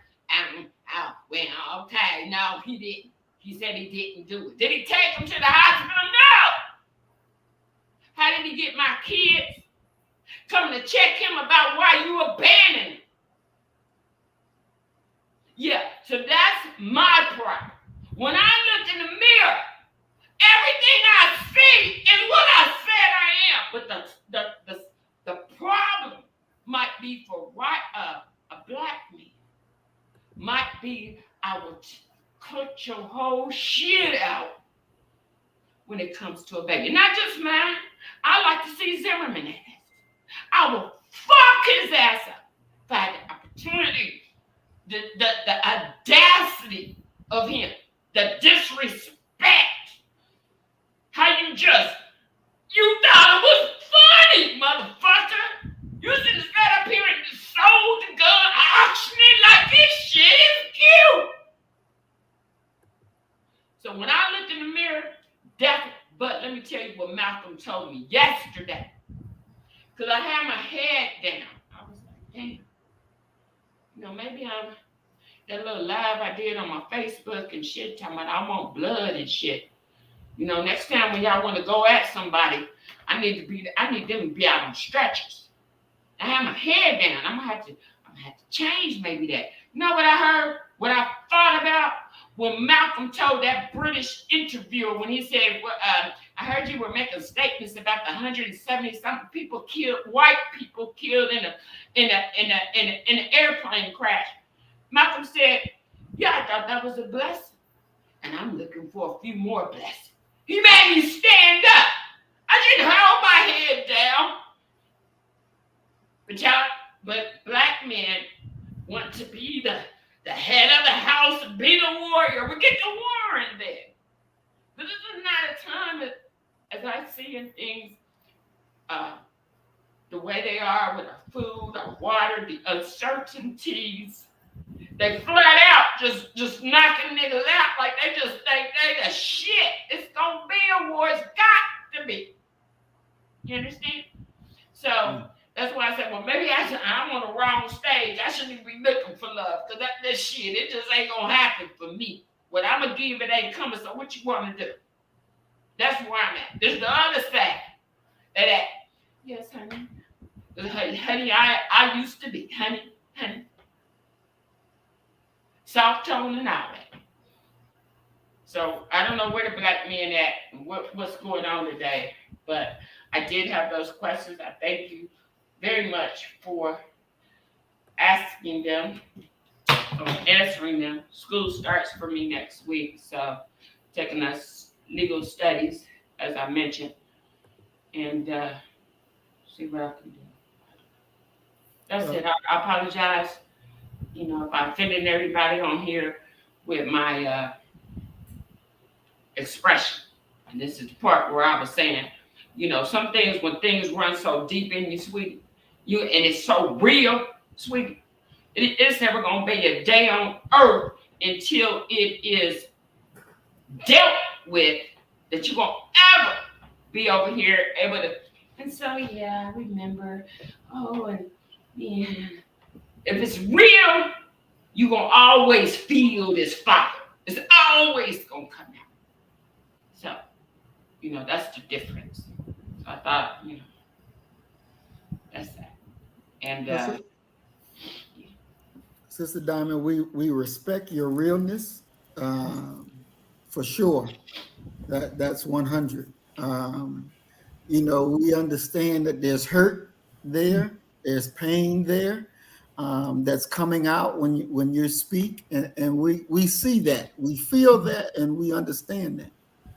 And I think, I don't think I know, Sister Cassie is reaching out to you. And I think that, not think, I know that Sister Cassie will be a great resource and can help you through that anger, help you through that hurt. And I definitely, she messaged you in the private chat, and you can see her message there for you. So that, y'all could talk about that and get that squared away. Yeah, I think I should just leave that right there. Yeah. Sister Cassie, you want to say anything? Diamond, we feel your hurt, girl. We feel it. But I need you anger, Cassie. I ain't hurt. I'm angry. I'm mad you have a right to be. You have a right to be. But I want you look in the private chat. Okay. Can you see it? I see your phone number. I just screenshotted it. Is that what you're talking about? Yep. Okay. I screenshotted it. All right. Perfect. Thank you. Sister Cassie, you also had said something about something for the young men, I suppose, for the entrepreneur. Well, I asked you on there because I don't know where you are, and I don't know. Yeah. Good talk. Mm-hmm. Good talk. Okay. Perfect. Sometimes iron sharpens iron. We have to be here for one another, and we girls, we got each other's back. When you hurt, I hurt, and sometimes just getting it out. And like I say it all the time. For me, therapy works. I swear by it. I'm telling you, and I'm not telling anybody what to do. I'm just saying sometimes we have to see it through a different lens, and we got to get it's mandatory, as far as relationships, to get that, and for me, it's to get that maintenance, to always make sure that, because we as Black people in America go through hell every day. Every single day, our men mostly go through a lot of hell on their jobs, at the store, driving while Black, walking into the store while Black, barbecuing, taking out the trash, whatever. It's just living. And we have to understand that plays a huge part in our life. And women too. Being Black, period. Mm-hmm. We have to come together and love on each other. We have to. It's mandatory. And this is what's going on. We're not loving on each other. We're treating each other the way they have taught us to. And we don't even understand how deep this hole goes. We don't have a clue. We're acting exactly the way they want us to. And we don't even know how we got here. And we have to understand it. When you allow enemies educate your children, when you're working on their jobs, when you've come together with them, when he told us to be separate, learn not, and everything he told us not to do, we've done it. So this is the repercussions. This is the result of us coming together with people that hate your guts. And they've told you and they've shown you in so many different ways. But we've decided that we're going to call, our ancestors called them serpent people, but we've called them friends. And a lot of that has played into our community. A lot of that have rubbed off. Evil communication, corrupt good manners, period. We didn't used to molest our babies. We didn't used to beat our women. We didn't used to beat our men. We didn't used to act like this. We always had the love for each other. Mm-hmm. But until we allowed them to educate, to come together with them, we've taken on their characteristics, unfortunately, for us. we act just like them. But it's time for us to recognize that and come from among and be ye separate and unlearned their ways. So it's going to be up to us to heal. It's going to be up to us. If we want to heal, we're going to have to do what is called, what we need to do that.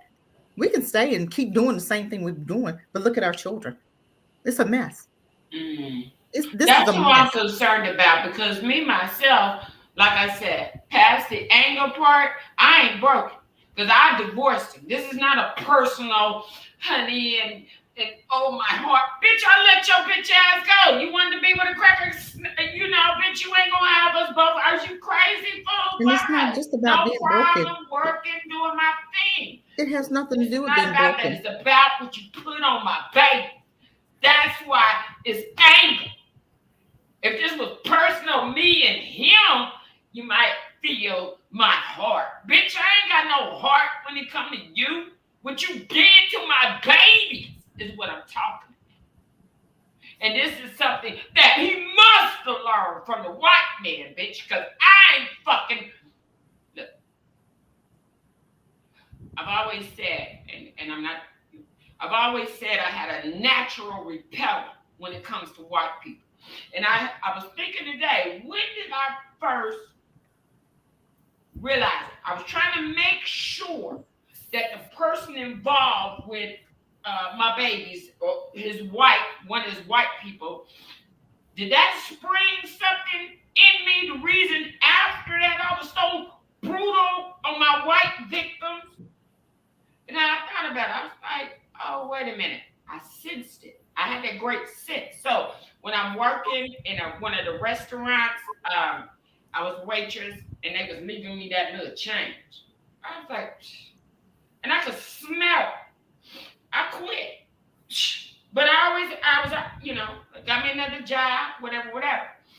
Another time, because when I was in Virginia, I worked at Service Merchandise, rose to top, beat this white girl out and something. So my thing when I was working, when it comes to customer relations and people, and I always went above. So if they have a problem with an order, I'm going to go back to the back. I'm going to go walk all the way through that motherfucking warehouse just to find where it is or make sure it's not there.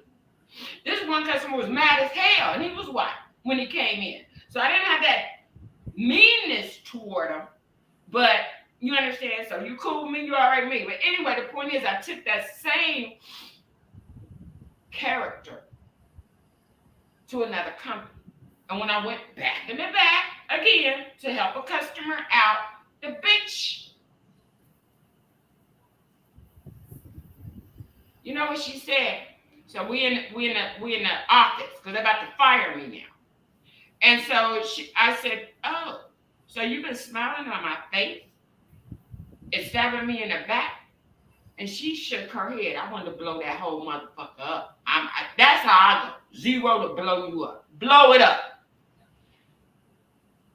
I asked her privately, what was it? When they had me, when I was first going in for the interview, they had me sitting in this room and she came in. And she was like, can you come with me? And I was like, well, who are you? It was just so unthreatening, uncocky. It was just like, who are you? That right there, because I had the nerve to ask her who she was, is why she was holding that in her heart for some reason. So I was well aware of them. And like I said, I never was in close proximity unless it was work or jail. That's it. I don't have relations with those people naturally. So that's another thing we don't have in common, because I don't have to raise up to know or come to know. I smell you anyway. So I don't know. I don't know. I think I have all the qualities that I need to do to be a good friend, a good wife, a good parent. You understand? So that I'm not lacking in that. So I got stuck, I guess, since age 28 till I just finally, when I did come across the Muslim society for the first time, I was able to smile. That's the difference. That's why I've been stuck. Someone made me smile, and I wasn't smiling. And so, but yeah, so Cassie, yeah, I already know about them. That's something I don't have to be taught. That's what I'm trying to say. Those kind of lessons, I don't need those. I know all that. I don't know what lessons I do need, I know that my anger spilled off when I went off on the person questioning about something someone else had said. I should have kept that same tone when I was communicating. And that's why I've always felt it was my fault, because I came. And when I say I came, it was deadly conversation. You understand? So, and that's, and I've learned even not to displace it. Because it was displaced, it was going on everybody. Everybody can get it. So when I talk about kids and bitch, I earn your kids, bitch, that's where that's coming from. And so I've learned, hey, so I've been cool since 2013, ain't put nobody on a stretcher since 2013. Changing white, that bitch was black when she got on that motherfucker. You understand? So I'm calm, but I'm good. But those kind of lessons I don't need, so I don't want people to waste their time. I don't need those kind of lessons. I know all about the crap. I know all about it. It ain't nothing I'll put past his ass. Not a damn thing. It ain't nothing he done did to us that I will not do to you. Period.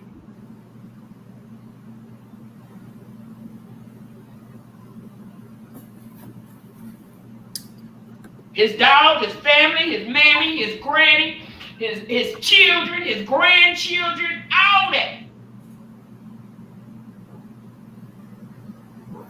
So I don't know where I fit into this. I think, I don't know. I don't know. Well, yes. Sorry, Maurice. Well, you good, Sister Diamond. You good. Like I said, I really think you and Sister Cassie should have that conversation. When I'm listening to you, I'm hearing hurt. I'm hearing pain. And I know you said, you're not broken.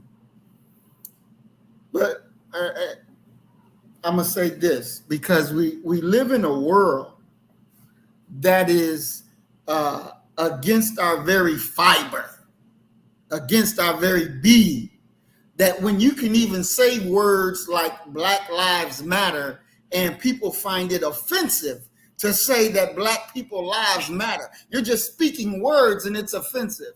You live in a society that is against your being and it surrounds you with violence day in and day out. You're in a pressure cooker. Mm-hmm. And then when you stop to think to look for somebody that's going to love you the way you deserve to be loved. And then we don't find that. Instead of finding love, we find hate. We find betrayal. We find distrust. And believe it or not, it breaks us. It breaks us. This is a reality that we got to deal with and not run away from it, because we are broken. There was a time where I was in a relationship and was breaking up through the relationship, and I put on there, I'm broken. I said, for the first time in my life, I feel broken. And a brother replied to me and he said, I'm going to pray for you, because your messages have helped me so much when I was going through trouble. And now that you're broken, I need your word. So I'm going to pray to God that he finds and heals you. See, we're in a society that hates us, that they desire for us to be broken. And even in our strength, we're still broken. We're still broken. And it's going to take us loving each other to heal each other. That's what Black First is all about.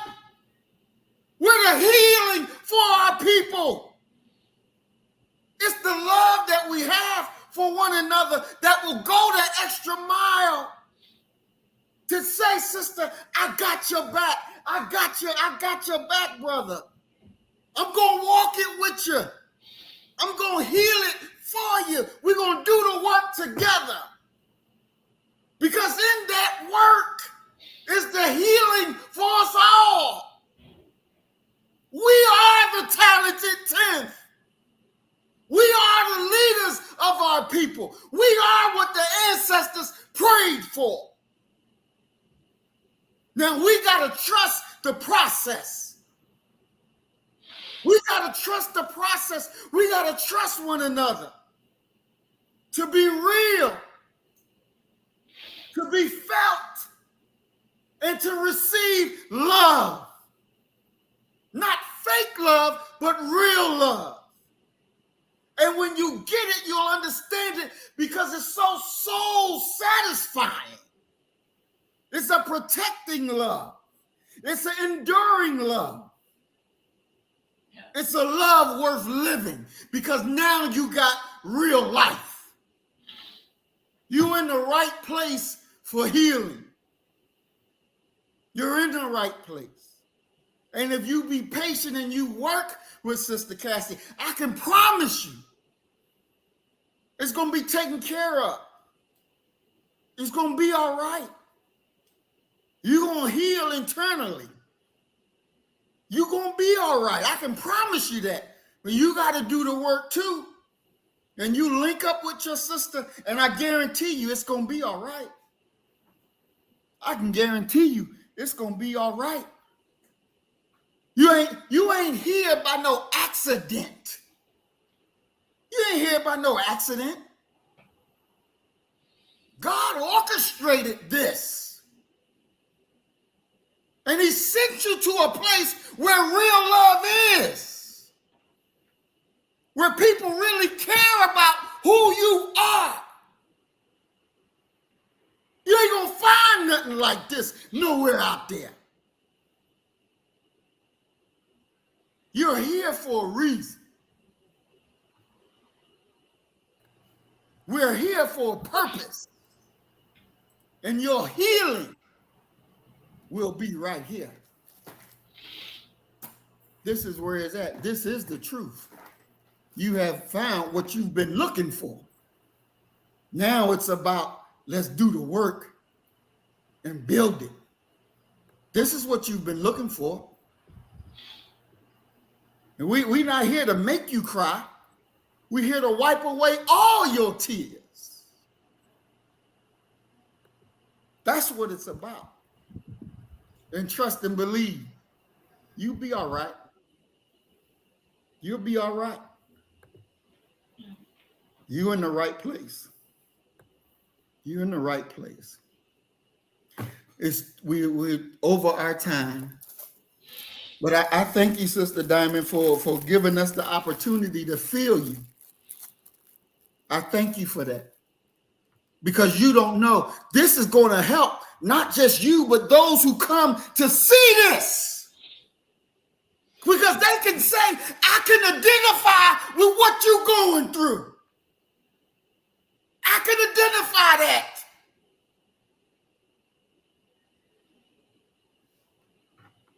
And they'll find the help that they need. Thank We you, guys. need Thank each you. other. I appreciate it. Thank you. Yes, ma'am. Thank you. Thank you. We're going to go to closing comments. Sister Cassie, you want to go first? Absolutely. Let us not forget that we are here for each other, and we are all we got, plain and simple. And we meet people for a reason. And today I got it. It took these 3 sessions for me to understand why we met, why I'm here. Because I believe he brings people together for a reason. And I do believe that iron sharpen iron, and we're here to sharpen each other's iron. We are here to just help people to understand everybody don't think like us. It's certain people that think like us. And the people that hit the show think like us. And we need each other. We can't do this by ourselves, but we have to be ready, willing, and open to get the love. We have to get to the place where we're ready. We have to know that it's time, and we have to know that everybody is not out to hurt you. There are some folk in this world that truly do care for people, their own. I ain't saying we hate anybody else, but we love our own. And whatever we can do to help our own, to cover our own, we're going to be there for our own. And that's what it's about. It's not about anybody else. It's about us loving on us and us knowing that we don't have anybody else. And if we can't count on each other, who else can we count on? And it's time for us to do the healing that we need, because just like Brother Murray said, we all going through some stuff right now. We are living in a horrible atmosphere. We are all in an abusive relationship, and we are fighting to get out. But in order to get free, you got to separate. You got to separate from the abuser. If we don't separate from the abuser, you cannot get the healing that we need. We've got to separate. We got to buy our own land. We have to. This is mandatory, because we'll never get it. We'll never heal living amongst enemies, living amongst people that tell you every day and show you every day and expect you to get beat up, beat down, thrown down, and you not do anything. That ain't what kind of party we rolling. Mm-hmm. But we have to be there for each other, and we have to start loving on each other like crazy. And we have to know the purpose and why we meet who we meet. We gotta read between the lines and know why am I here? What's this all about? What's going on here? And I got it. I got it. Thank you, Brother Maurice. I appreciate it. I understand totally now. And you already knew. You knew. You think he's slick. You knew. but that's this is who we are. But yes, I thank you for the opportunity. Yes, ma'am. And I'm up for the challenge. That's right. I was made for it. We were made for this. That's we right. got this together. Mm-hmm. Thank you. That's right. Yes, ma'am. Thank you. Doc, your closing statements? It's I always revert back to the necessity of finding your tribe, finding those like-minded, like-spirited individuals. Mm-hmm. And, you have to find your tribe. And when you find that tribe, you rely upon each other. Yesterday was the 50th anniversary of hip hop culture, the birth of hip hop. And I always rest on the famous hip hop line that we all we got. And so, Sister Diamond, you're loved, you're cared for. When you hurt, when you're disturbed, we hurt and we're disturbed as well. You're not living alone. You're not operating alone. And so don't conduct yourself that way, as if you're alone and you have to suffer alone and you have to deal with your problems alone. Although one of my personal mantras is I don't talk about my problems, because don't nobody care nothing about your damn problems. Truthfully, I don't believe that, and I know that not to be true, and it's really a scapegoat for me to avoid talking about my problems often. But get with Sister Cassie, and we uplift each other, and that's really what it's all about, because none of this materialism matters. The only thing that really matters is your relationship with people and how you're able to navigate through this world. You can try and do it solo. I wouldn't advise it, or you can do it as part of the tribe. And trust me, you're an important part of this tribe. And I yield. Awesome. Thank you, Doc. Sister Diamond?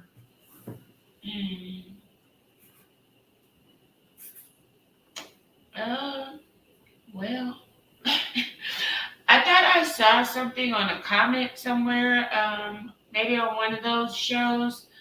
What did they say? Oh, I think I told you. They said this looked like a good case study or something. Did I tell you that?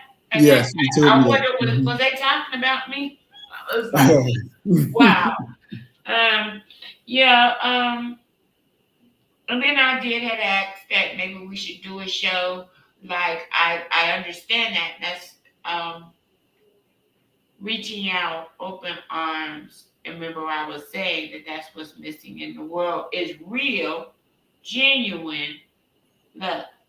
You know, and I don't want to get so far gone with disappointment and things of that nature, and feeling like no one is there, because I've been carrying this journey on my back for 30 years. I have my streets, what you need, give me that, all that, but carrying the weight of this solo. So, you know, I appreciate everything, and what I was saying is that I don't want to lose my compassion for others. That's my point. I don't want to get completely turned off and feel like everybody is just some scammer in some way or another. Nothing is real. Did I just turn my heart off completely and lose that compassion? So that was the best part of me. You know what I mean? So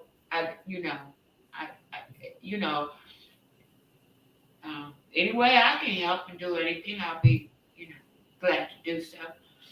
And I appreciate everything, and I feel crazy. Thank you. No, you good. You good, Sister Diamond. We love you. We love you. And that's real talk. We love you. Yes, we do.